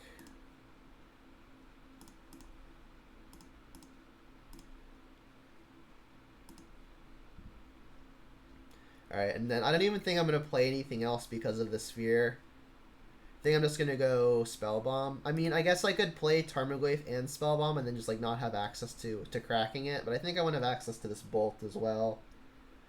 Like, I could, in theory, lose to like they unsummon the Sphere, play a Reducer, go off. So I think if that's their best way to win, I just want to prevent that from happening. They've got 5 cards in hand. Croaks is not looking super ridiculous. I think I'm just going to go Spellbomb, hold up my other stuff. Not playing another threat may open up the possibility to giving the opponent another turn, but I feel pretty safe. Famous last words.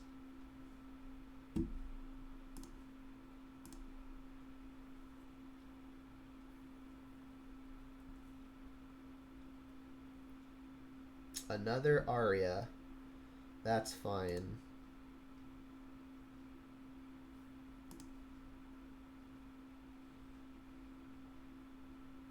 Take one. Alright, so we've got 6 power in play and a Bolt in a hand. So if I can add a type, we can win. There's already instant. Is there creature? There really isn't creature yet. Wow. Alright, so if we Bolt the opponent here and then we just cast a Croxa, that'll have us coming up with the win. Give you 1 more card's worth of info, I guess. Alright. So still playing against Storm. I think on the draw I want to bring the Inquisition back. And then I can take out like a Dark Confidant. I do think I still want another push. We didn't actually see any reducers, so it's possible the opponent actually ended up cutting them, but the equation definitely changes if the opponent is going first, which they are. So do I want this push for something else? Don't know what it would be for. Maybe I think what I did last time is I brought in the other push for a Liliana, right? Because like we're on the draw and it's such a time lock if the opponent remands us. So yeah, let's bring in a push for the 4th Liliana. I like that.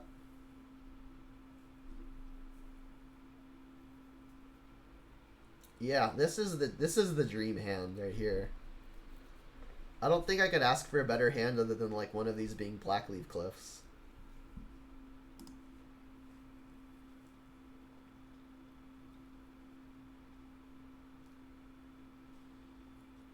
This hand is still kind of weak to an Aria of Flame, so I might have to prioritize that with this Inquisition. But I've got the Damping Sphere to hopefully make like the Empty the Warrens plan worse. Say yes.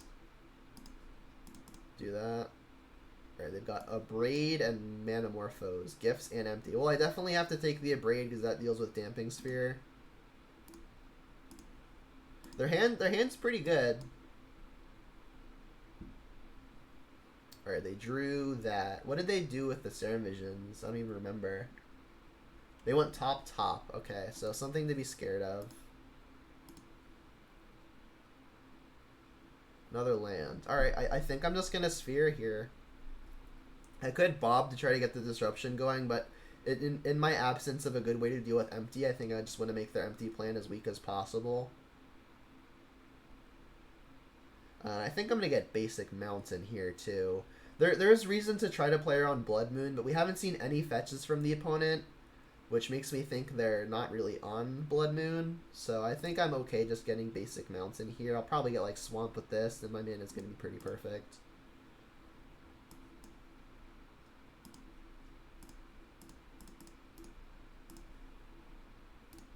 Go.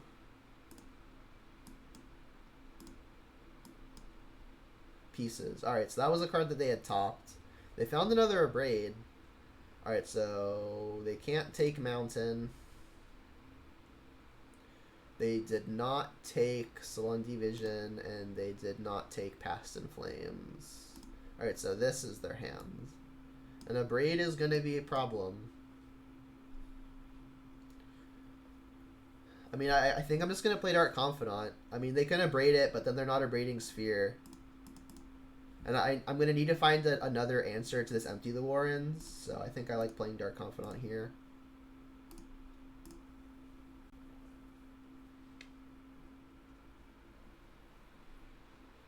At least, like, give them a decision on what they're supposed to kill. It's probably still Damping Sphere. Oh, they drew Grape Shot? How gnarly. I guess they did Scry.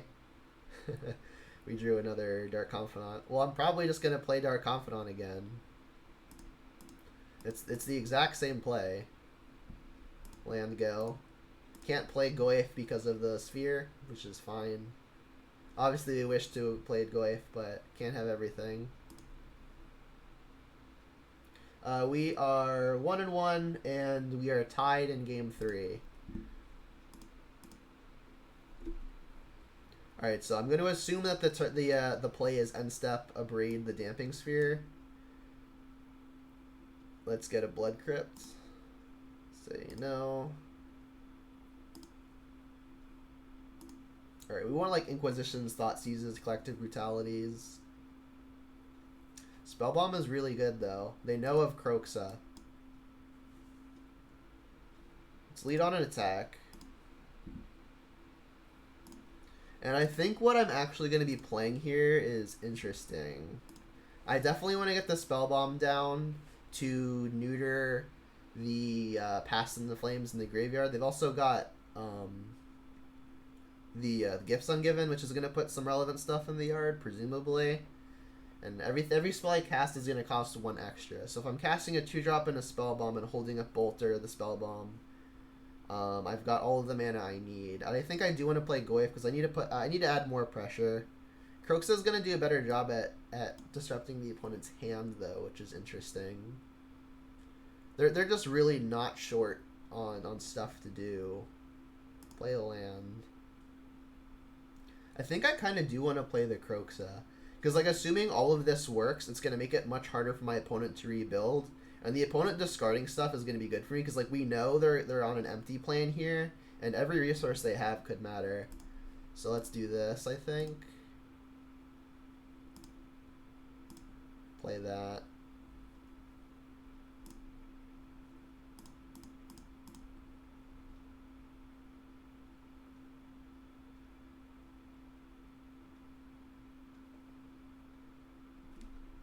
They discarded Gifts. There's one card we don't know of.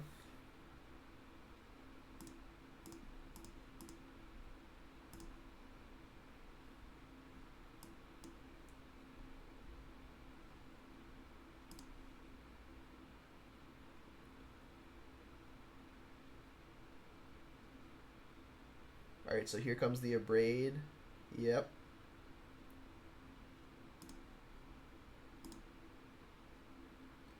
Alright, so if they find a mana source, which is pretty likely, they can just go for an empty. They can even cycle twice trying to find it.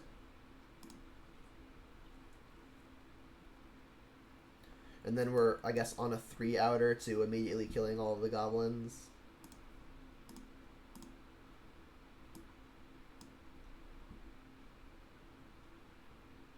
Yeah, any ritual gets them up to it. Empty. Yep. Alright, so 8 goblins. We've got some amount of time.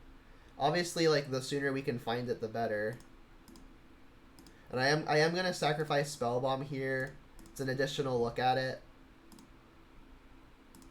Target you. Pay black. So we've got Pulse and 2 Plague Engineers to dig to. Wrong 3-mana black card. Dark Confidant trigger. Goyf Inquisition. The Stream Decker is currently 1 card off. So I think I'm playing Croxy here. I mean, Goyf more effectively blocks the Goblin plan, so I do think I actually want to just do that. Because, I mean, like, blocking 3 things, bolting 1, it stops the Goblins from punching through fairly quickly. So let's go green, Goyf, green, Goyf. And then if they attack all, I'm just going to throw a Dark Confidant under the bus here. So this is what they know of.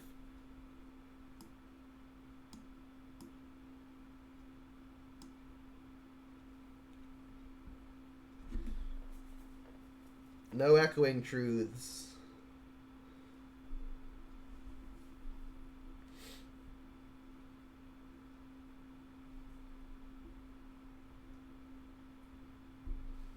I could have just Inquisitions there, but I think I actually want to just bolt a Goblin. And I can Inquisition next turn. I don't think there's 3 cards that could really hurt me here outside of, like, maybe Aria Flame is dangerous. But even then, I've got Liliana to compete with their hand and make Aria less important. Here's the Aria, right?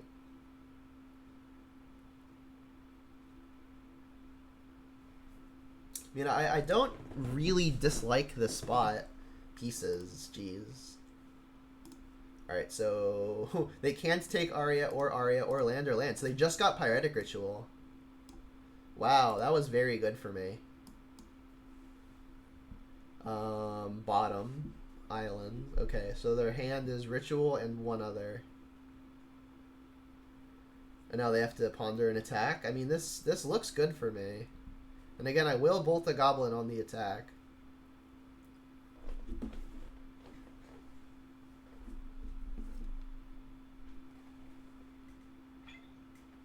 I'm streaming, so I can't talk.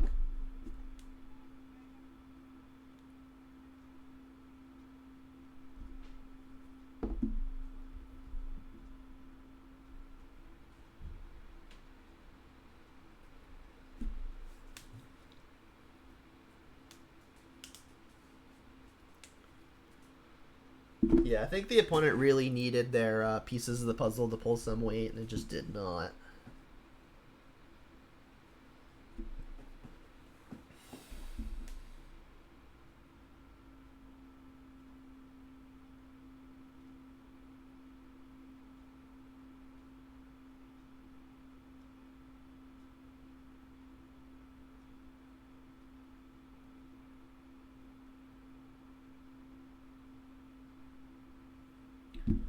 Come on, opponent. I got 2 more rounds to get to. Kill me or don't.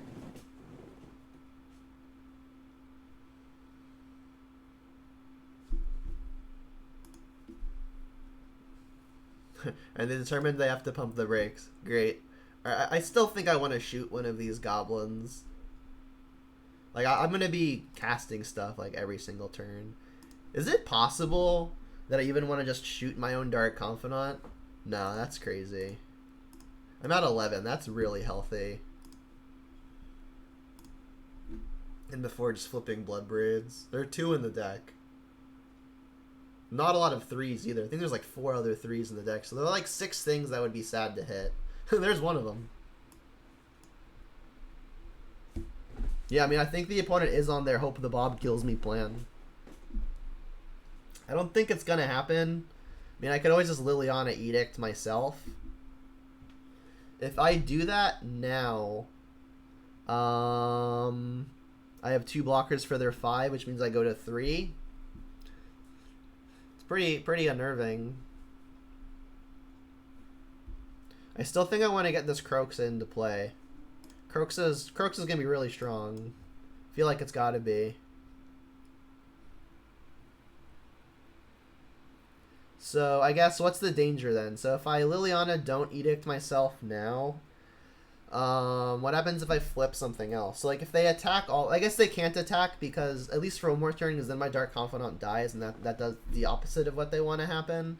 So if I play Liliana, sorry, if I go Kroxa here, and then I minus myself, or if I Kroxa here, they attack me.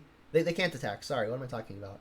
So they have 7 goblins. I think it's just Kroxa here. Yeah, it's Kroxa here.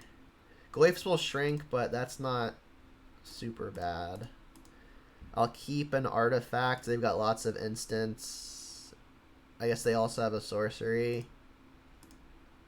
Let's not get rid of a creature. Land. I'll keep an artifact. Here. Boom. No Inquisition first? Yeah, I could. But I mean, if Inquisition is hitting something, it's always gonna hit something. I guess you're right. I should be Inquisitioning first, because like they could discard something that the Inquisition hits, and then be left with something that it doesn't hit. So yeah, I should have Inquisitioned first. They've got Past in Flames. All right. Well, we know their last card is Ritual, so we got lucky. So yeah, did not get punished, luckily. Alright, so I'm going to assume their plan is no attack again.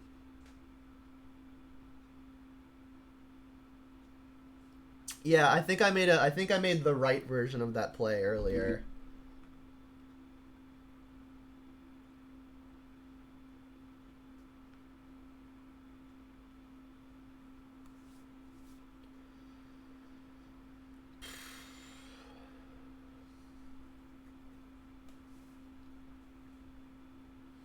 Yeah, I've got a couple draws that do just actually win on the spot. Maelstrom Pulse and Plague Engineer to get everything out of the way, and then Alpha is the way to do it. I still feel pretty good. It's unlikely that Bob hits me for 3 or more here, and that's like the one thing that I think puts me in danger. Because I can kill my own Bob if I have to. Just not until one more trigger.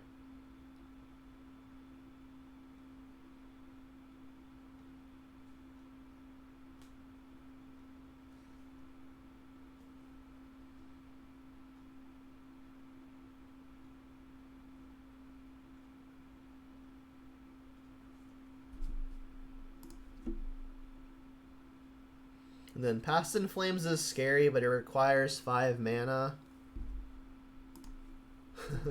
Watch them just like cantrip, grape shot me, and then I die. Alright, let's see what they do with this. Bottom.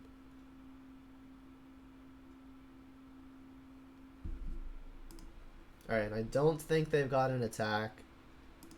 Alright, Bob, just be kind for one more turn, please. I feel the Bloodbraid on top. Alright, it was a land. Okay. And a peatland. I mean, I think I'm in Edict myself range now, and I do think I should be playing the Kroxa in my hand. Obviously going to keep the one in play. I mean, attacking 2 could be good. What happens if I attack? If I attack, the opponent discards their card. They take 6, I guess, and then when I Edict myself, they can attack me for 5. I block 2, I go down to 3. That still has me in danger to like a natural grape shot, which I don't think I want to allow to happen. If I play Peatland, sacrifice Peatland, I can't Liliana and Kroxa, and I do want a Liliana to Edict myself. I'm fairly certain. So I think I'm just gonna play Kroxa in my hand, keep the one in play.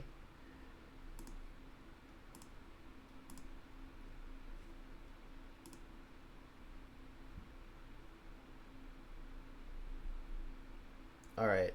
Choose one to keep. This one.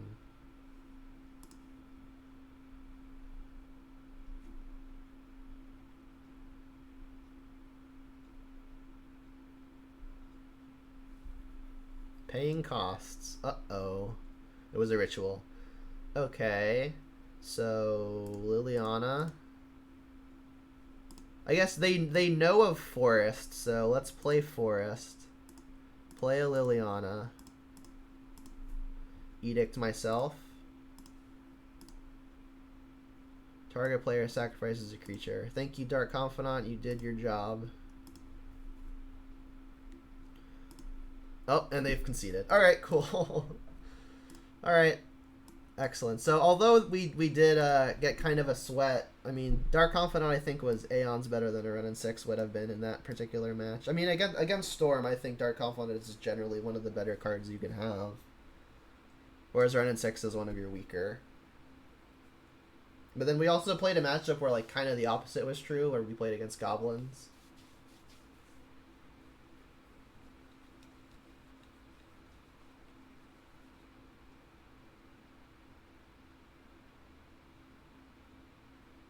Attack with Bob first and Edict second. I mean, yeah, completely true. Should have. Snackcaster redeems drink some damn water every once in a while. Alright, yeah, you're right. I should do that. I'm going to accept this match, then I'll be back in like 30 seconds.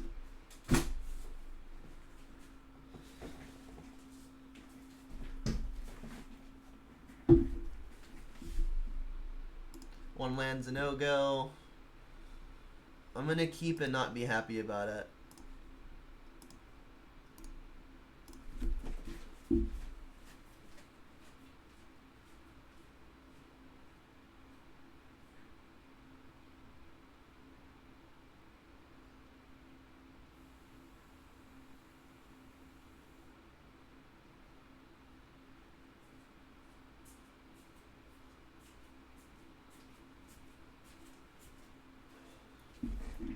Blackleaf Cliffs Inquisition. Is it a mirror? It's not Shadow, they have Blackleaf Cliffs.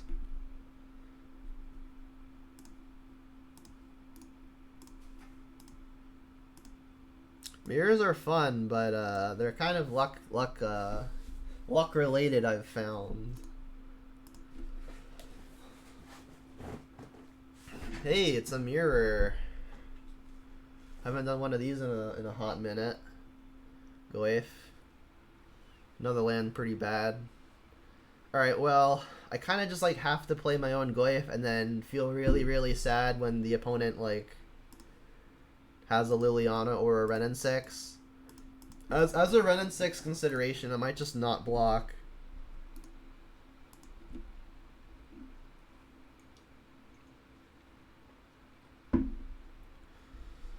Yep.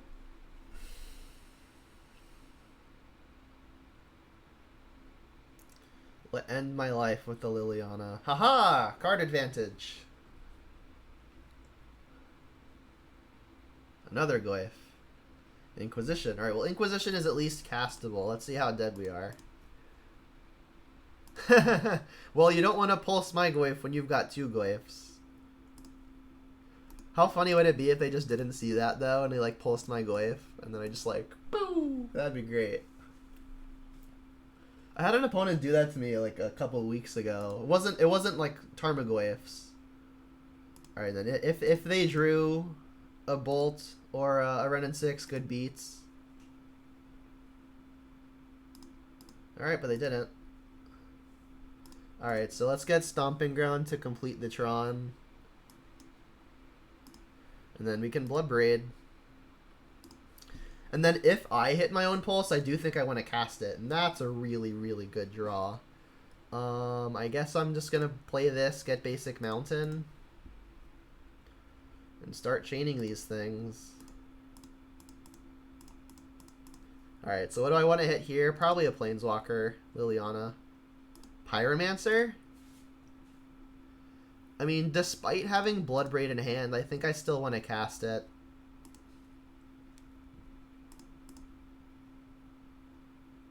Yeah, that was a good decision.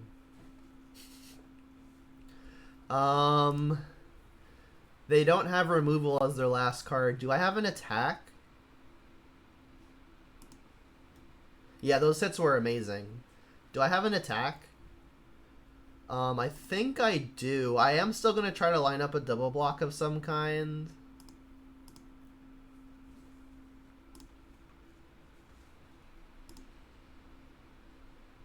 Yeah. I think, as far as exactly the mirror is concerned, Ren and 6 gives the opponent the upper hand because they can cycle all of their various lands, and Ren and 6 is good against the actual Dark Confidant.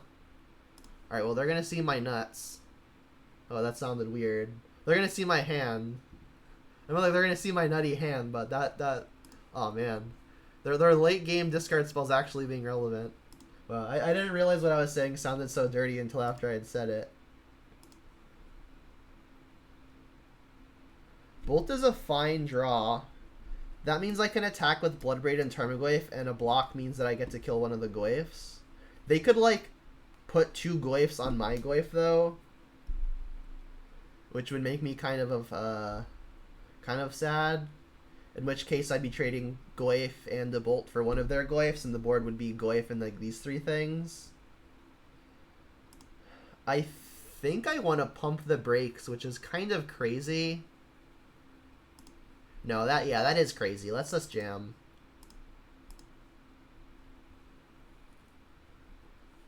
Play to win. Okay, so they're doing the thing.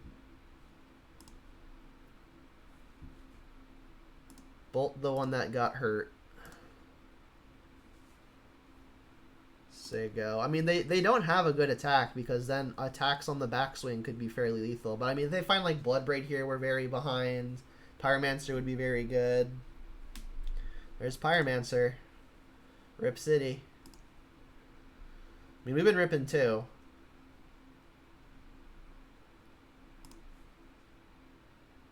And they're attacking. Wow. We've got 7 in play. Sorry, 6. Math is hard.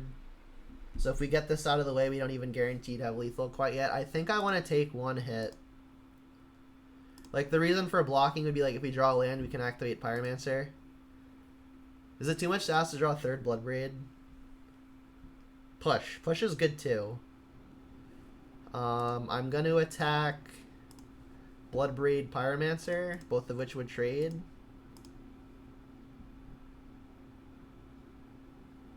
Take 2. Alright, say go. Oh, you got a Bolt as well? Sure. Alright, well, it's going to be my Elemental versus your nothing.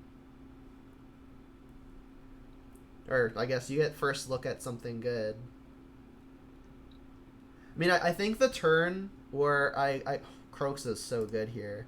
I think the turn where I fell behind is when I attacked with, when I attacked into the 2 Tarmogoyfs and I accepted the 2 for 1. Like, if the opponent bricked there, like, I think I'd be very ahead, but they did not brick. They did the opposite. I mean, I have some good ones I could find, but I'm definitely behind. And I can't pay any more life or else Croxa just kills me off of cast. Cycle.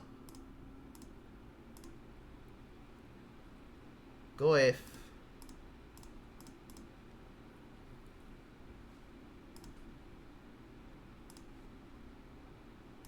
Alright, I'm behind.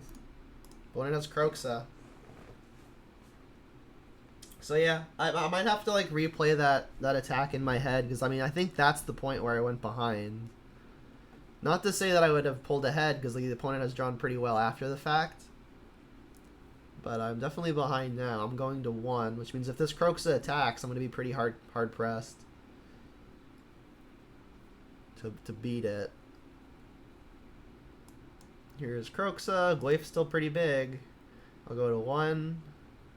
Alright, so if I can find a way to kill the Croxa, that's not even good enough, though.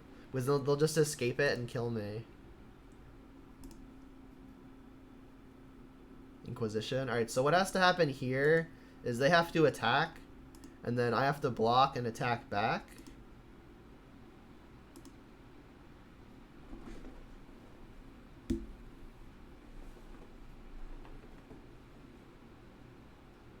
I mean, I've got a double block to kill the Croxa that way, but then my Goyf dies.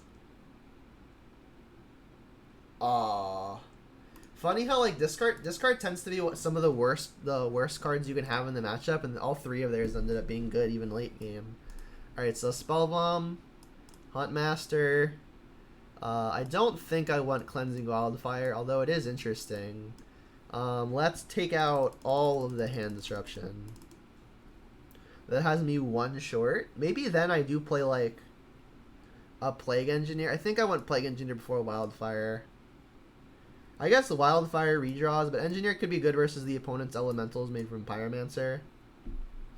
Is the opponent the guy from MTG Goldfish? I have no idea. I'm not really familiar with other players. Alright, I think I'm just going to do this. So yeah, maybe I win had I not made that one attack. Yeah, stands plenty fine. The opponent has mulligan, which is definitely good. Mulliganing in the mirror sucks. Like 6 is serviceable, but 5 stings. Looks like they're thinking about it too. Do it again, you know you want to. Alright, they didn't. Alright, they're at 5. Sorry, 6 cards. Land go.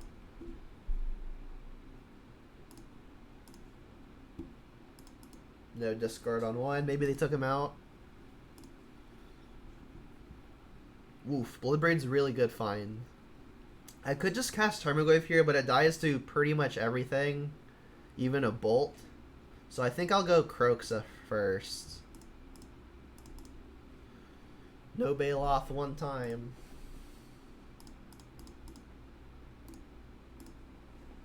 Slams the Baloth. Discarded their Kroxa.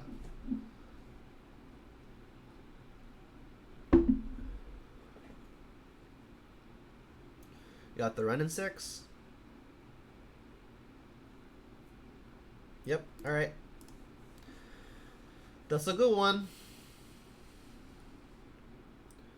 Untapped land is good. I think I'm gonna play that, and then I guess I'll fetch. I do want to fetch Shock because Forest doesn't escape Kroxa, and I do want to do this because the opponent could bolt my Tarmogoyf if they do it in the right order. So I guess I'm getting Stomping Ground. Say yes, Tarmogoyf, and like I could play Liliana here, but in the face of Ren and 6, the plus is a lot weaker. So I think I just want to use the Liliana as an edict. Oh, the Asian Avenger. I have heard of that player, but I don't think this is them.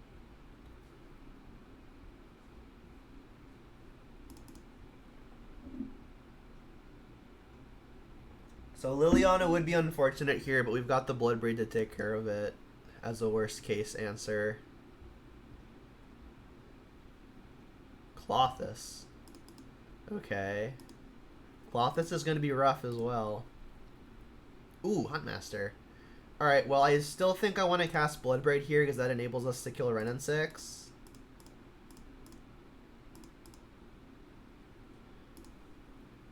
Spellbomb. Could be worse. I mean, that's going to take care of the Kroxa. Kill that. Kill that. Swing.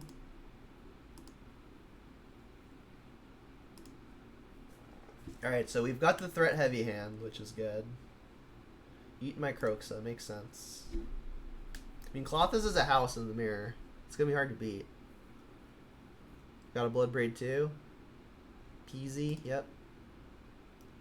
Peasy. Discarding lands, okay.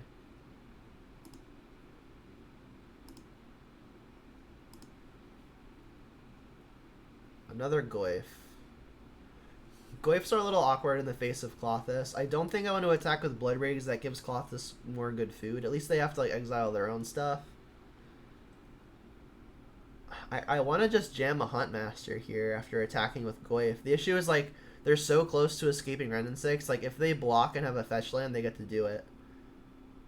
So I think what I might do is I might just attack. And then if they block, I can Spellbomb them.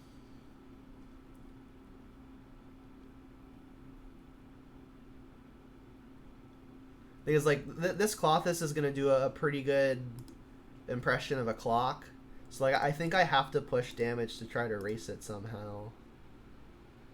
They're just straight not blocking. It's pretty aggressive. Alright, I mean with no block, I think I want to just play a Huntmaster. Like I guess Goyf is a stronger line if I'm trying to like hardcore go for the win, just like the aggro plan.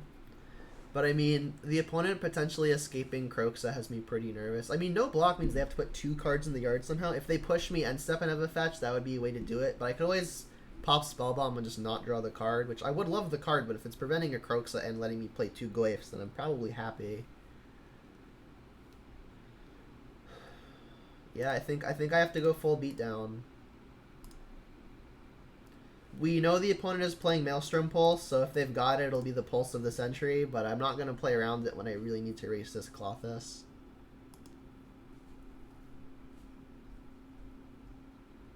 I'll pretty much just fold to it, but I mean, it'd be like that. They're eating their own Renin 6. That shrinks Goyfs. Makes it harder for Kroxa to escape. Alright, so they didn't have the pulse. That's good news. There are actually no other spells other than Kroxa in the yard, so if nothing else goes to the yard, they're forced to eat their own Kroxa unless they want to just make a useless mana land. Alright, I think this is a turning point though. I think what I want to do is play the Liliana and Edict. Because if I play Liliana and Edict, I've actually got a pretty good attack, and I really need to erase here, right? So if I Liliana, Edict, they sacrifice, I guess, Seasoned Pyromancer. I attack all. If they put Goyf in front of Bloodbraid, they're taking 9, going to 8, but then they're gaining 2 up to 10, and then is my next turn's attack looking lethal? Not even if they play one more thing. I do have Niall's Spellbomb to negate one instance of Drain. Is it possible I can attack here, and then if they block with Tarmogoyf, I can Spellbomb to shrink Goyf and kill it that way? Like, they could obviously still have removal or something, which would make this plan more icky.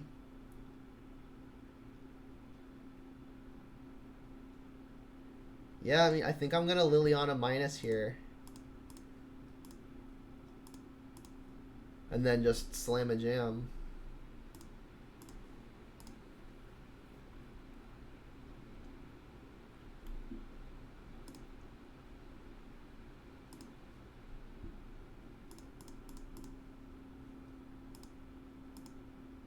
Goyf doesn't even actually outsize Bloodbraid, but they could very easily just add an instant.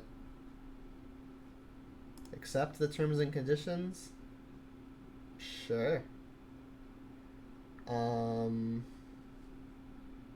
guess I should play my land. They'll now eat the Bloodbraid.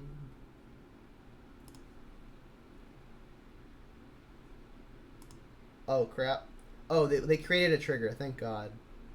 I was gonna say, no, this Kroxa is gonna get to do the thing. But if I sacrifice the Spellbomb, it won't.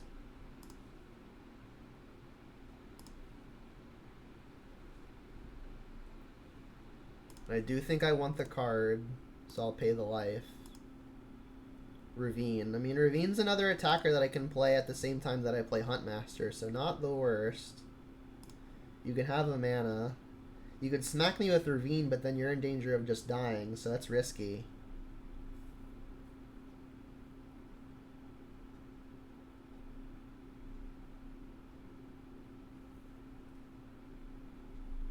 I might just not even ever sacrifice this fetch land. The one life might come up. Ashiok. Oh, I needed to fetch in response. I'm a little stupid. Alright, well, they're tiny.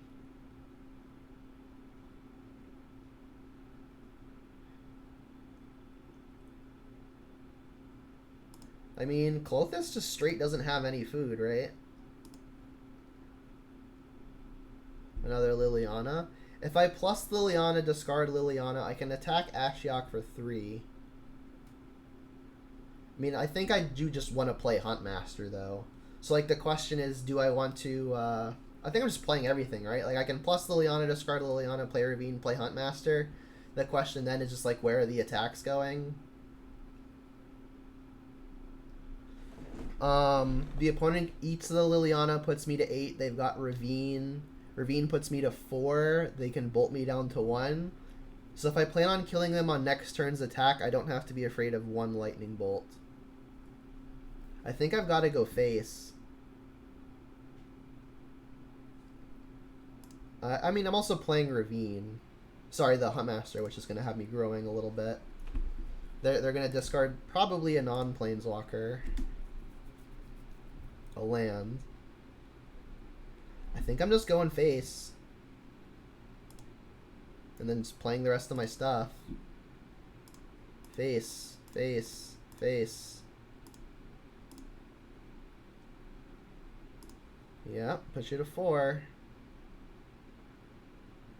Huntmaster of the Fells. I guess technically they could have Kolagon's command, so I won't have to discard a card if I play this first, because they won't get priority.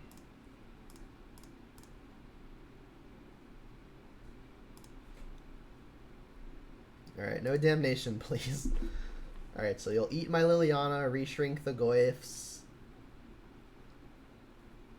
In theory, they could, like, target themselves with Ashiok, spike a Kroxa.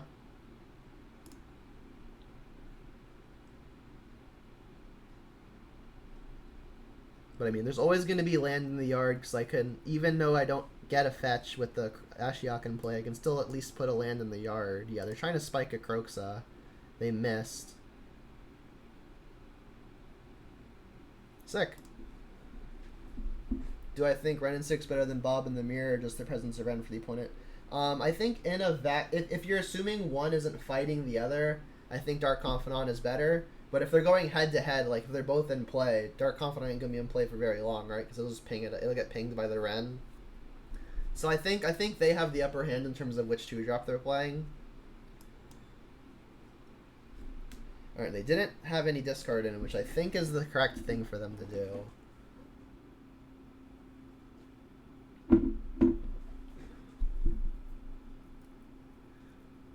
Klothys is a pretty big concern. Like, there's reason to maybe bring stuff in because they have so many cards that I am having a hard time beating. But assuming Klothys sticks, these cards are just very, very dead, and I don't think I can afford them. I think I'm resubmitting.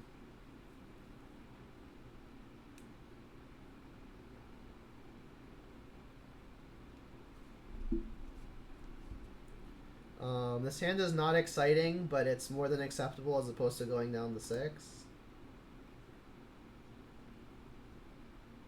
Land go. Yep, makes sense to me. Another land. Not what I'm wanting to see. I guess I should just go Ravine, pass. I could play Spellbomb here, but I don't see a real reason to. It's probably pretty safe in my hand. I guess the reason to have played it would have been like if they fetch Ren and 6, then maybe I want to nuke the land. But I don't even think that's the case. Alright, another land is obviously pretty terrible. I don't think I want to play the Goyf when it can get so easily bolted. So now I'll Spellbomb, and then, I mean, lands can get converted with the Pyromancer, which is nice.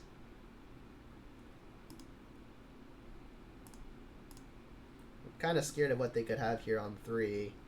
They kept the 7 and didn't do anything. Klothys. Yep. I almost just don't want to fetch, but I mean, I'm going to put lands in my yard anyway, so let's just go ahead and get this out of the way.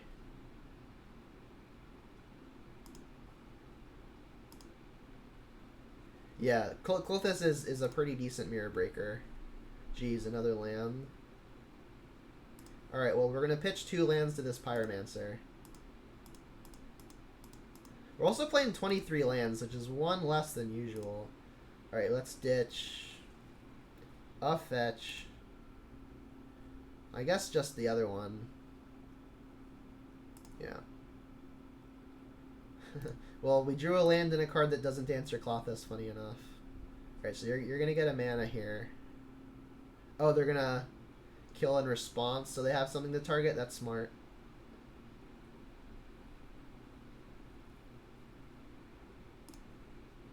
Yeah, this is quite a mirror breaker. Like Captain Thoughtseize, that's interesting. Alright, well, buy a Tarmogoyf.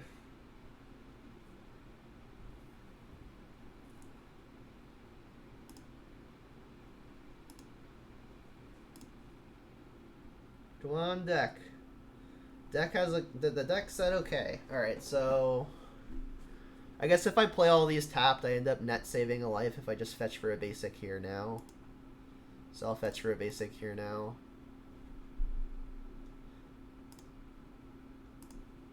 Alright. What does this need to hit? I guess another threat. We need to erase this Clothis somehow. Alright, well, Croxa's gonna get nuked by the Clothis. So not exactly when we wanted it. They hit a pulse. Alright, jam. I mean, if the opponent somehow has nothing else and they kept on the strength of Clothis, we could get there. I mean, I've got Ravine in play, which is potentially another good attacker. I mean, they discarded Pulse, though. I assume if they had a creature, they'd have played it. They're discarding removal. I mean, their hand's got to be like bolts and pushes. I guess lands make sense, too. But I don't know why they wouldn't just sack it now and try to find something.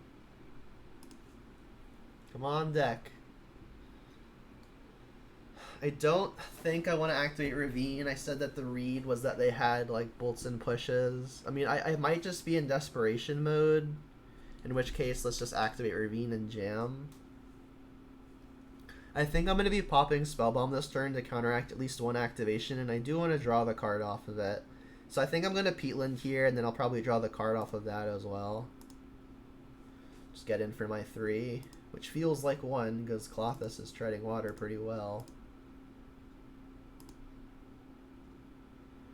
I mean, I guess I could Peatland now. If I draw like a Goyf or something, I'm going to really wish I'd been able to play it. Similar thing is true for like Dark Confidant.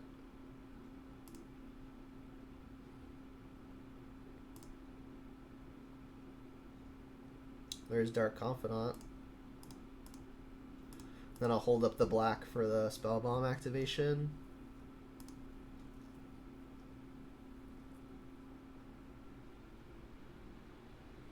And then I'm going to target, unless they hit a land, I'm probably just going to leave this up.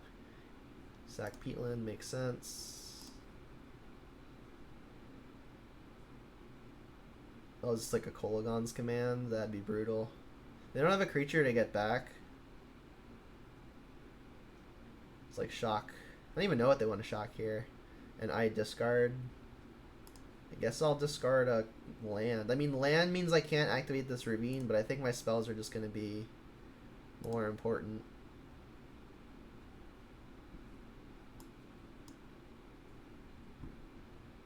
Targeting my Goyf. Alright, well, I don't want to do this because this makes their Croxas better.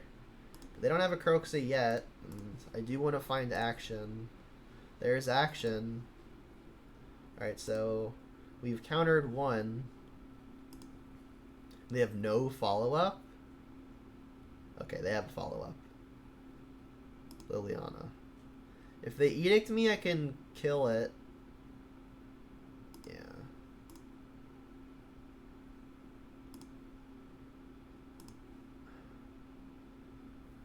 Oh wow, Bloodbraid.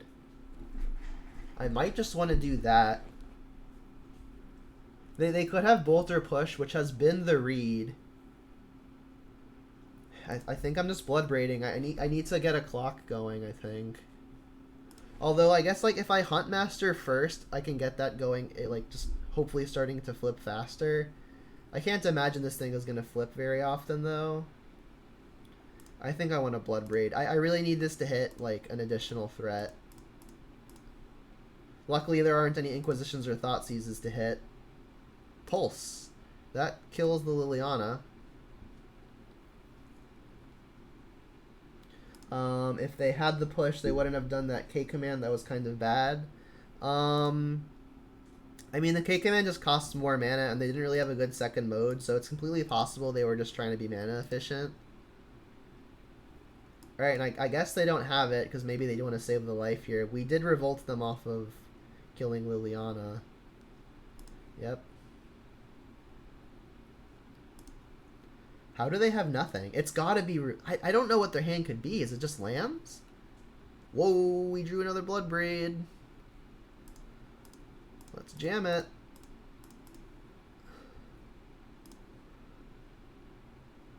Kolagon's command.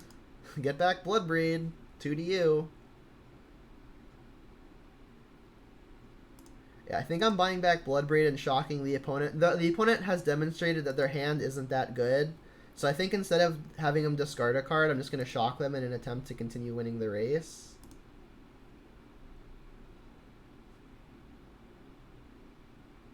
Alright, Trophy makes some sense. I guess if I get Mountain here, I can hold up Bolt. Yeah, let's get Mountain.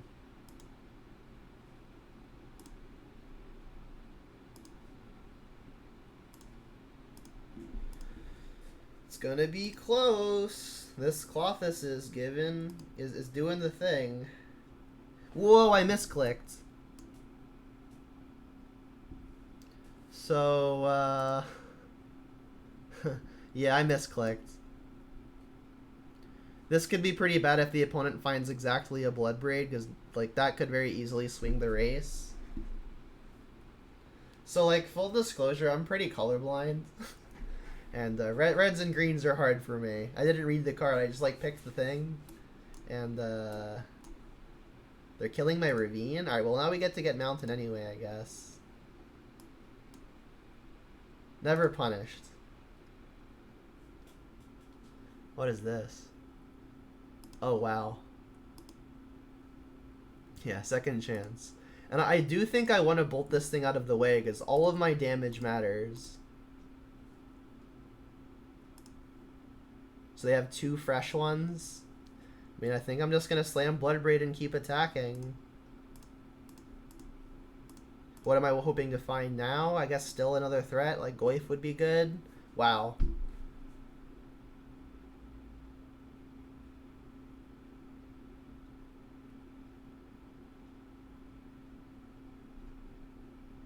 No fear.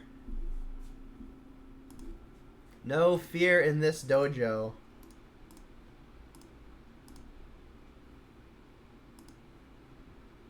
And I think I want to play the land. Not shocking.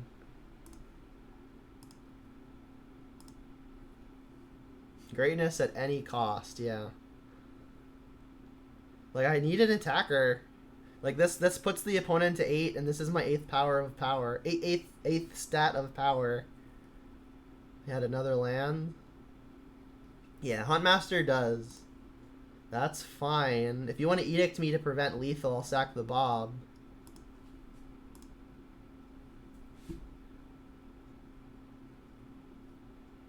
Another Liliana. Okay. Edict me again, I suppose. It's gonna be close. Down to the wire. If we can brick one draw step, I think we got there. I'm gonna go face again.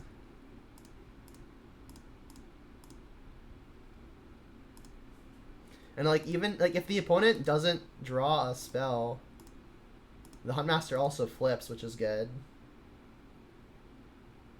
How a Clothis counters 3 or 4 BBEs? Yeah.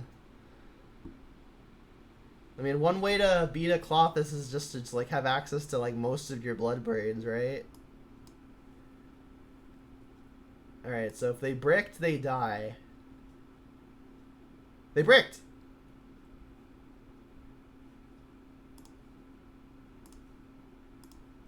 Alright, we got there. We beat the Clothis somehow. Alright, and I'm not going to cast a spell because I want Huntmaster to flip for the style points.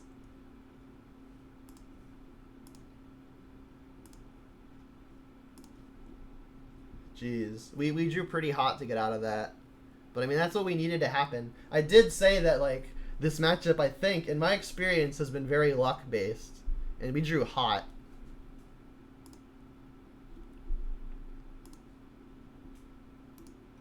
Attack all at the Asian guy 8.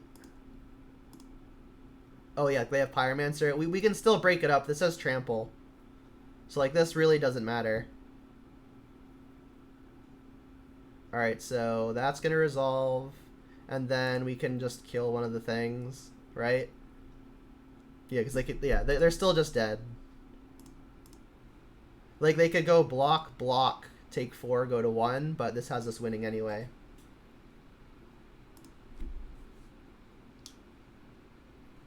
Opponent also punted exiled Pulse over Bloodbraid with Clothis and got majorly punished. Was there a time where they were able to exile Bloodbraid? I think they exiled Bloodbraid every time they could have.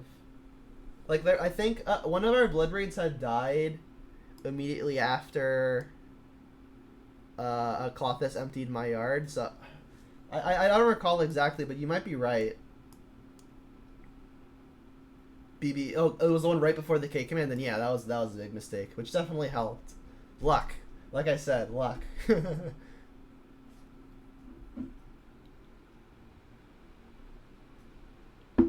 Wow, this is a long league.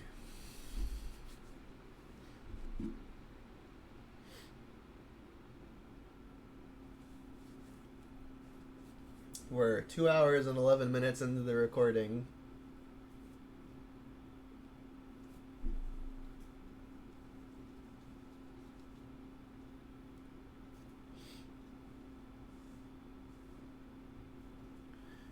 We're against the Blind Side 09. Revealed Luris. Alright, well this is a no-go. This is a yes-go. The Revealed Luris, which is probably a Lava Dart deck, which means Dark Confidant is going to be, on average, pretty weak. If they're playing, like, something strange like Bogles, then the Bobs are good, but I think I'm going to ship second one. It's entirely possible I should just ditch Mountain, but I think I'm just going to keep one Bob. I think I ditch Mountain if I don't see Luris getting revealed. Oh, it's Hammer time. Alright, well, I wish I had the Bob. Alright, so they've got Hammer. Another push is a good one. I'm just going to play Swamp, hold up, push. Yeah, now I wish I had had the other Dark Confidant.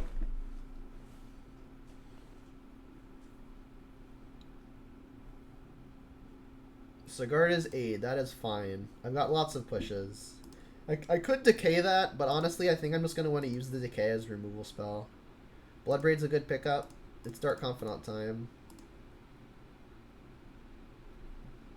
Another matchup where I think Dark Confidant outshines Ren and 6. Like, Ren and 6 can ping off the 1/1s. Alright, they've got that. But, like, very often pinging off the 1/1s isn't that good. Paladin. Uh-huh. Alright, well, I'm gonna kill their stuff, I think. Their things have flash, too. Alright, Dark Confidant, do your thing. That's a thing. I think I'm just gonna shock and zap both of these. That seems really good. Alright, Artifact, 2 to a target. Zip, zap, zoop. Alright, I'm feeling pretty good. I'm feeling at least a little ahead here. And by a little, I mean a lot. Sure. Sure. I'm assuming they don't have a way to give haste. I guess they're doing this now to play around bolts and Ren and 6s, but they could always flash in the hammer, so... I mean, pushes are going to deal with this all the same. Revealed another Dark Confidant. Alright, well, let's zap this thing. Play that.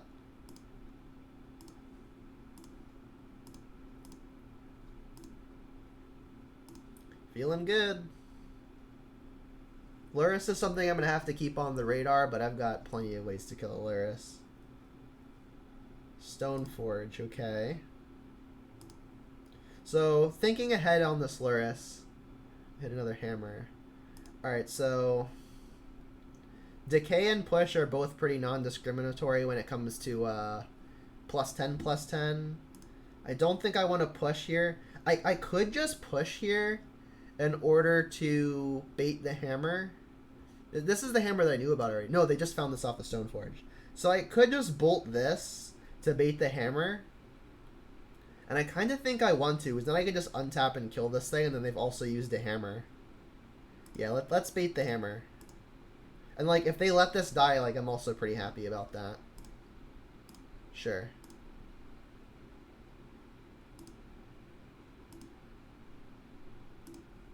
Alright, Dark Confidant, continue doing the thing. Excellent.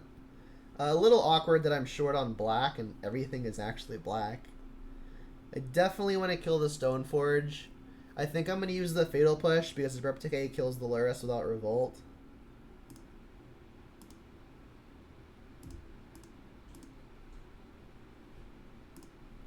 Just continue attacking.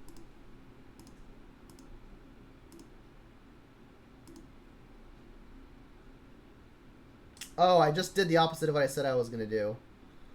That's stupid. I said I was going to do one thing and then I did the other. Oops. Alright, Lurrus in hand.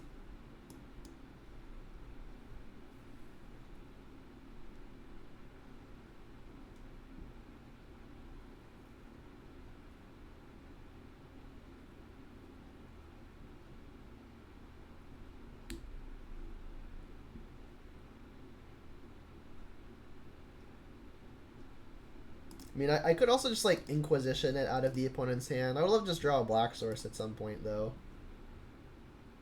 There it is. Alright, I think I should just Inquisition here. It's going to be pretty hard to lose if I can get rid of this Lurrus, like, producing multiple bodies.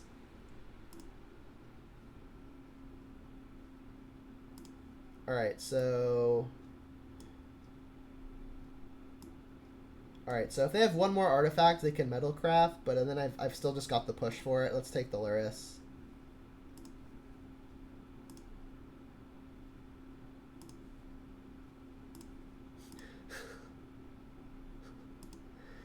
There's no video evidence that I said anything related to that element. Oh wait, there is video evidence, you say? I don't believe you.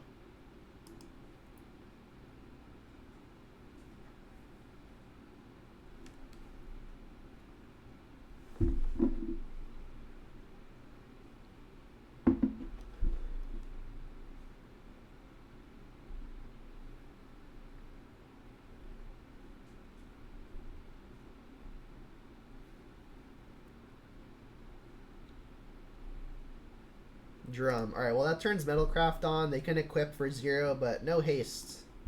So, I think we just win here. Yep. You can equip for 0. You can equip for 0.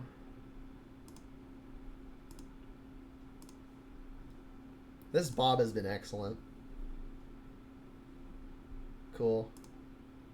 I guess I should Bloodbraid first in the off chance it hits removal. Like a Liliana would be insane here, but I mean, alright, we can just hit the push this way too. That works. Dang, Bob is good if he sticks. See, the thing about that statement is I think most of the decks that exist right now allow it to stick, which is why I think Bob is so good right now. Alright, and then I don't really think I'm going to play another threat. I'll just go land tapped, say go. Like, you play against a combo deck like this or Storm, Bob is so good. Alright, hammer time. Engineer's going to be good. It's going to defend versus Ink Moths if they try to, like, hammer an Ink Moth. And it's also just good versus Mem Knights and the like. Similarly, Wildfire can be good versus Ink Moth. I don't know that I want Brutality. And then Spellbomb can fight the Lurrus plan. So, like, there's a bunch of considerations. Let's see how much stuff I want to take out. I think Croaks is probably on the weak side. Seasoned Pyromancer can make a bunch of blockers, but I don't know that that's what I want to be doing. I think I'm going to trim one off of the top. I mean, that's 60 as is. It just, are any of these cards better than any of these cards.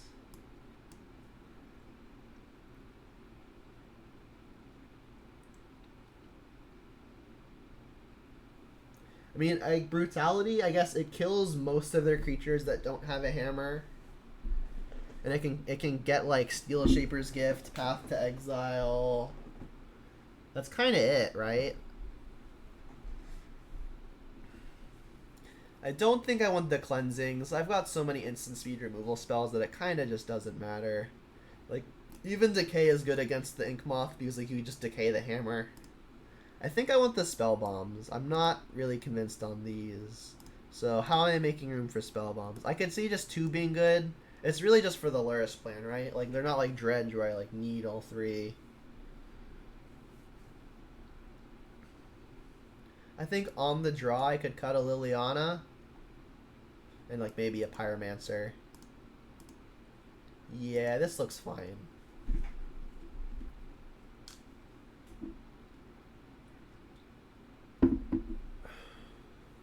Yeah, this hand is excellent. Really, really good.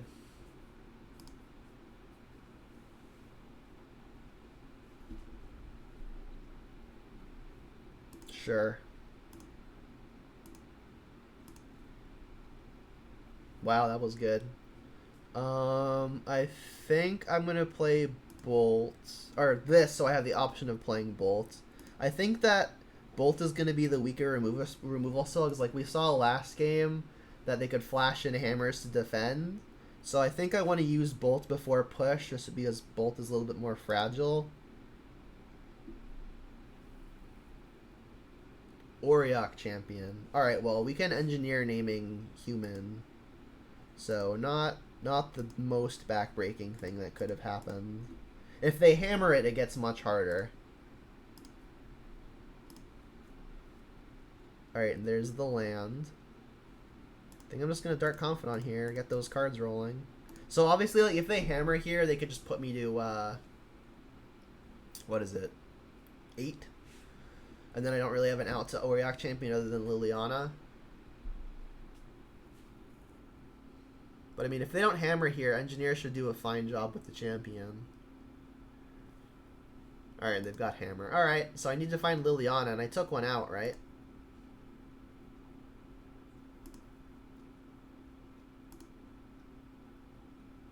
Yeah, I could Kolaghan's Command the Hammer, that's true, but I'm talking like more long-term solution.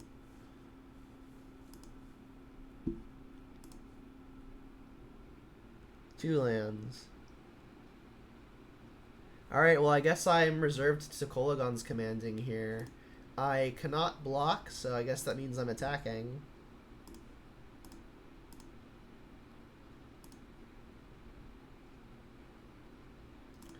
Land, go. Yeah, I have to kill the hammer and then engineer.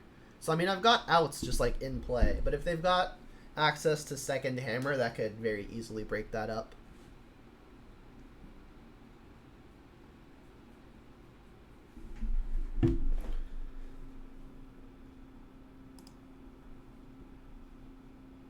Alright, so kill an artifact, and I guess you'll discard a card?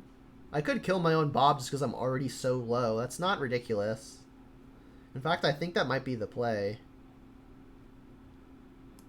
Because, like, I'm at 8. I don't have any good ways to, like, gain life. I don't have a meaningful clock. Like, this game's going to go on, like, 5 or 6 more turns, and I'm very likely to die to a Bob in that span of time.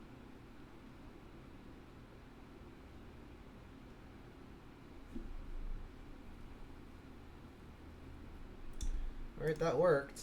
And they didn't flash in another hammer, so I guess they don't have it. Oh my god. Please just pass. Oh, yes. Alright, so we're gonna name... Well, there's Liliana. Alright, so... Is there a reason to name Cleric? I don't think so. Let's just name Human. Human. Zap. Oh no, you'll gain 2. Alright, and I'll go Blood Crypt tapped. I don't really think I need to hold anything up.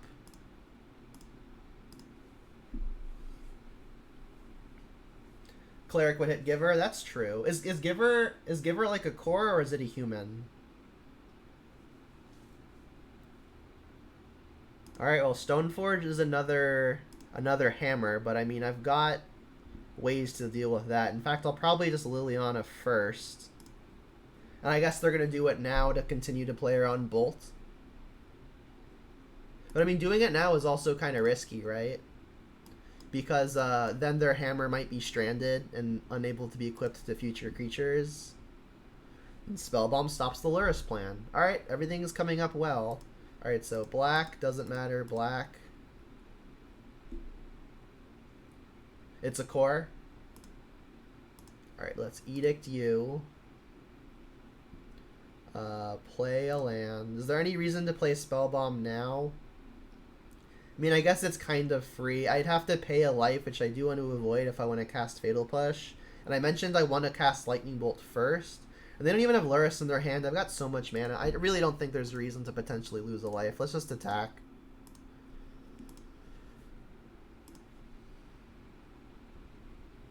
And I could sacrifice Peatland and step. I did mention that... Ooh, Lingering Souls. That's a consideration for Plague Engineer. What was I saying before I got surprised by that? I guess let's sacrifice this. Want to find other engineer. Lingering Souls is a plan. Alright, we can decay the aid to make it harder for the hammer to equip. I could just like burn all my removal spells on the souls, but that does not seem like what I want to be doing. Let's lead on plus. We've got Spellbomb to deal with second half of souls.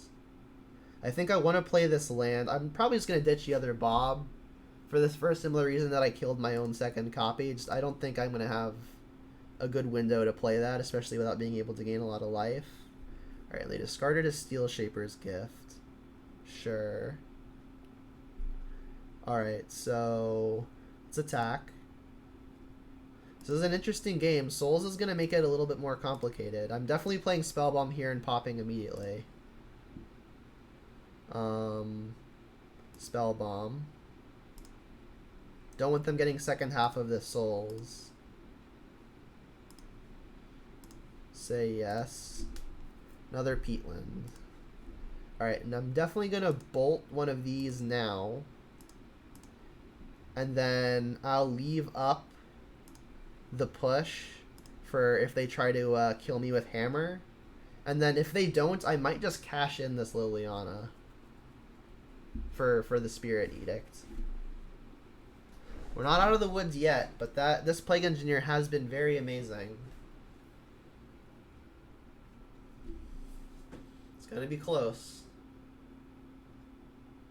I mean, I mentioned that like the reason I killed my own Dark Confidant is I expected this game to go on for 5 or 6 or even more turns, and we're seeing that happening. Unfortunately, in that span of time, I haven't found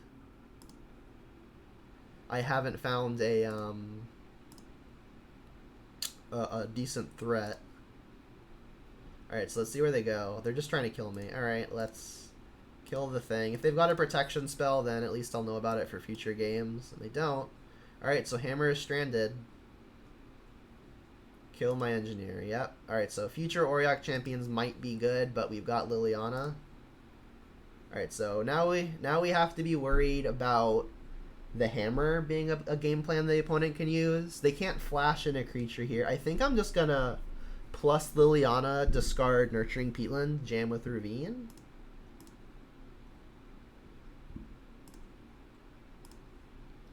Like, I could redraw to try to find a threat, but the threat that I have that I know about is this Ravine, so let's just get jiggy with it. They discarded another aid. Yep.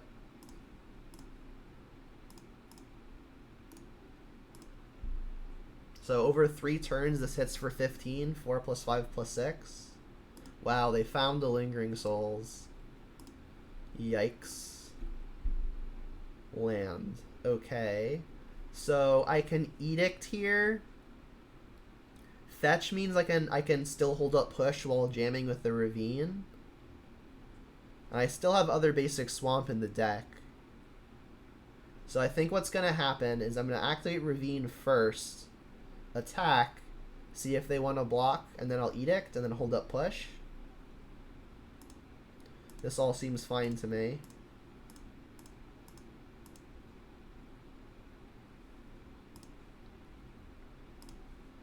Gonna have to grind through these souls somehow, and they're forced to block fairly soon.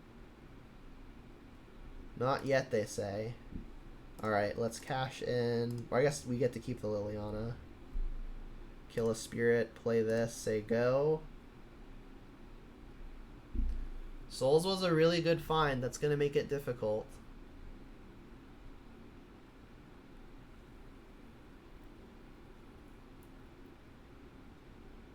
I mean, now they are in must-block territory. So if they go at the Liliana, I'm going to let it happen because I want to continue attacking with Ravine and holding up a Fatal Push. So unless they go for a kill, I don't think I'm killing the Spirit.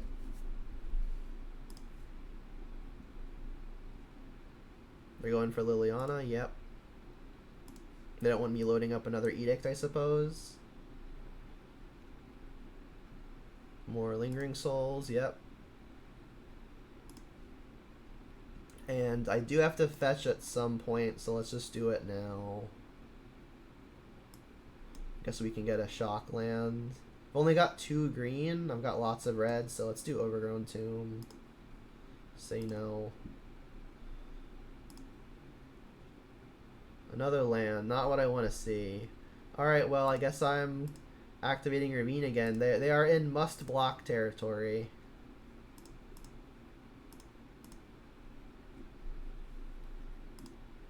Path to Exile would kind of put the nail in our coffin, but we don't know of that yet.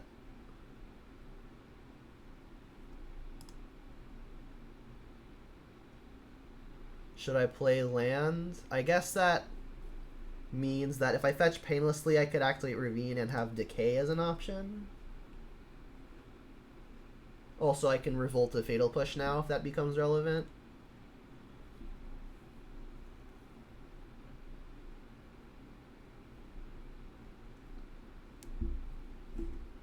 Another land. That's a good find for us. Stoneforge. That's really bad for us. Another hammer. So now, they probably just shouldn't even play hammer. They have so many bodies to equip it to. The moment I pull the trigger, I just die. They're not attacking. Wow. Oh, so I think what they're doing is they're trying to set up a block. Do I want to fetch here? I can still activate Ravine, and I can still push whatever they equip it to. I think I'm just going to say okay. Liliana, does that change anything? I think I'm still abyssing them. Like, Liliana Edict does the same as Raging Ravine, but if I Liliana, that means I can hold up all of my removal, and I'm still working at the opponent's hand. Or I guess I'm still killing the opponent's creatures. I guess I like Liliana-ing. Because, like, if I Liliana minus, if they want to kill the Liliana, they've got to tap creatures, which means they're not being used as blockers. So Liliana minus actually seems more attractive because I can hold up my other removal spells. I guess I'd have to fetch, though. Right, because we'd have to get other basic swamp, which is fine. Because other basic swamp is going to cast push. So if we do this, if we tap like this, play Liliana, we've got Decay for free, and then we can get basic swamp. Yeah. Yeah, the black mana situation is a little unfortunate.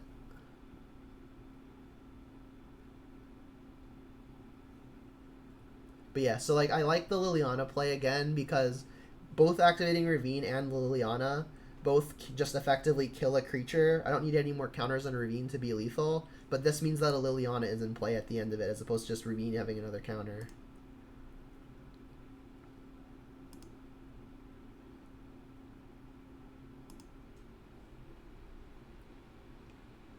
It's going to be a close one. Luckily, we have the buffer. If we lose, we get another game.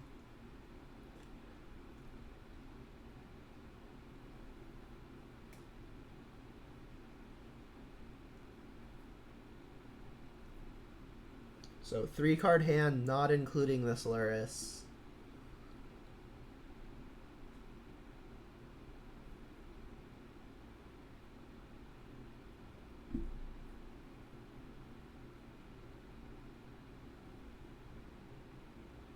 You think they made a mistake not sacking Mystic?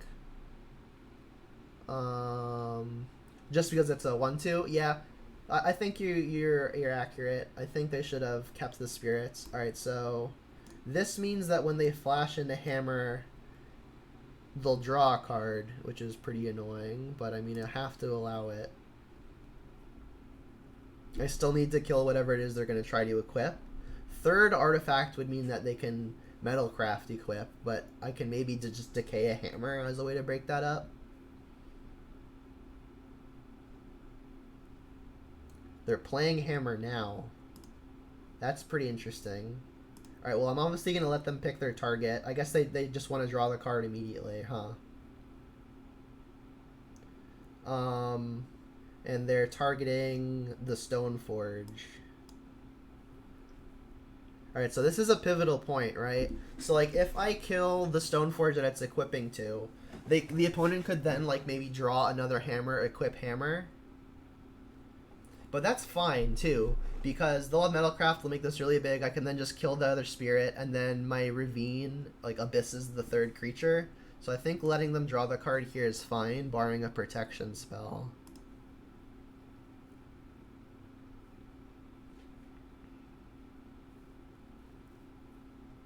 And then I'll kill Stoneforge first, because if they've got the protection spell, I need to use the second spell to get rid of it.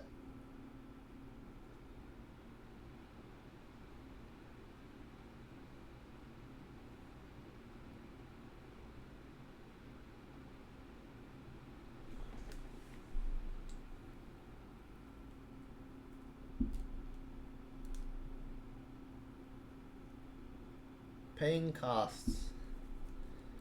Alright, land is good for me. Shadow Spear. So, +1/+1, trample, lifelink, permanents to your opponent's control, lose hexproof, and indestructible down the turn. Yep.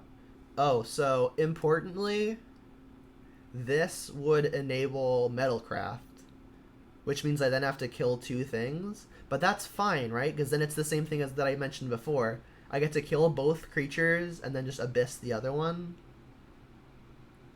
Is there a way this bites me somehow? It's not Metalcraft instant speed, right? Yeah, it's equip 0, so it's still sorcery speed. I let this happen.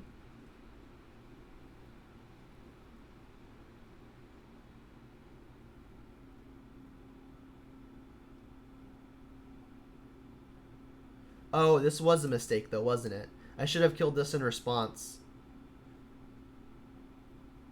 Yeah, I should have killed the Paladin in response so they don't draw the card.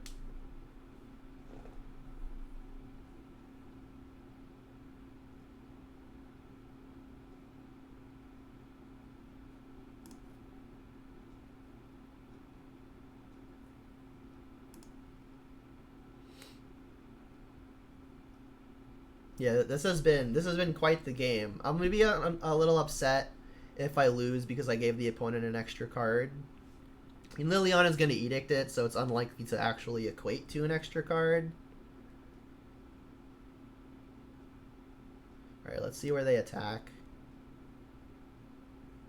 I'm going to assume just both at me. I have 2 cards and need 2 answers. Yeah.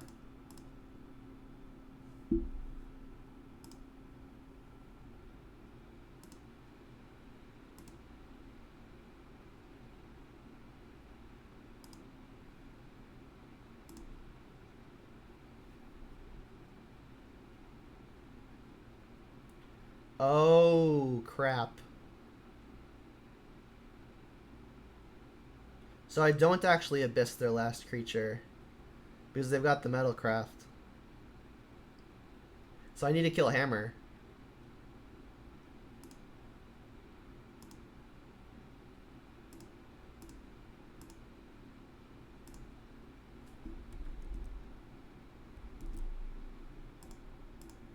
right? Because they'll still just auto-equip everything to the Paladin.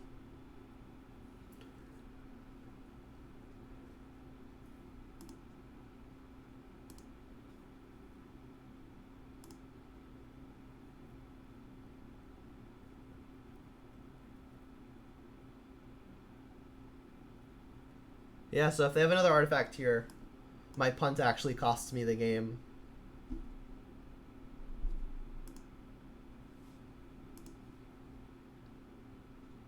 Kroxa. I mean, oh, does that just win us the game? If they have a land that wins us the game. We can plus first, but then we can't get them to discard. We can still activate Raging Ravine. So if they have a land, this wins us the game, right? We have black, red, black, black, red, red.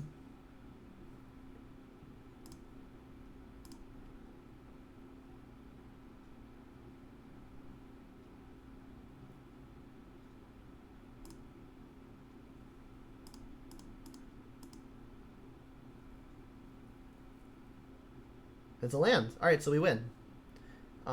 We even get to plus here. And then just Kroxa again. Wow, what a game. Sick. Alright, so we got the 4-1. A little loose at the very end there. Again, I should have definitely responded with a decay on that creature that like lets the Metalcraft equip for free. So that was an error, but luckily it ended up not biting. So I think the thing that I want to highlight most about this league is that Dark Confidant really overperformed. I think I drew like 20 cards off of them this league. And we played against Storm twice. We played against the Hammer deck. And then we played against one other deck where we played against Goblins. And we also played against something else. Anyway, Dark Confidant was really good in every single match that we played.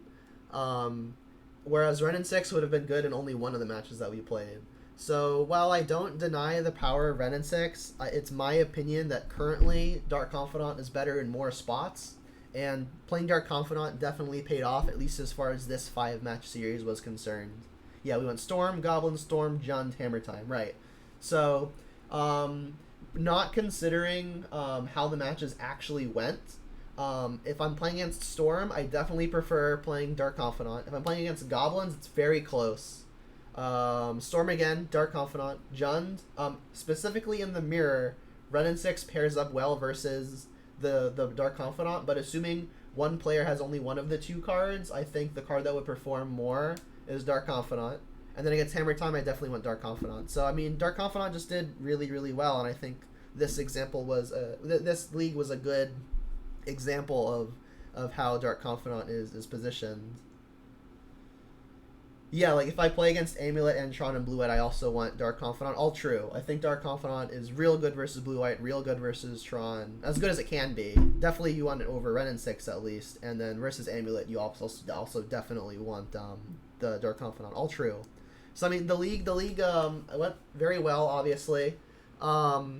This is the exact same list that I've been playing for, I think, 5 or 6 videos now. The only change that I made for this particular video, which I did not update in Stream Decker, is the come into play tapped cycling land got changed for another Peatland, just because I'm playing 23 lands, so I guess I want more lands to come in untapped.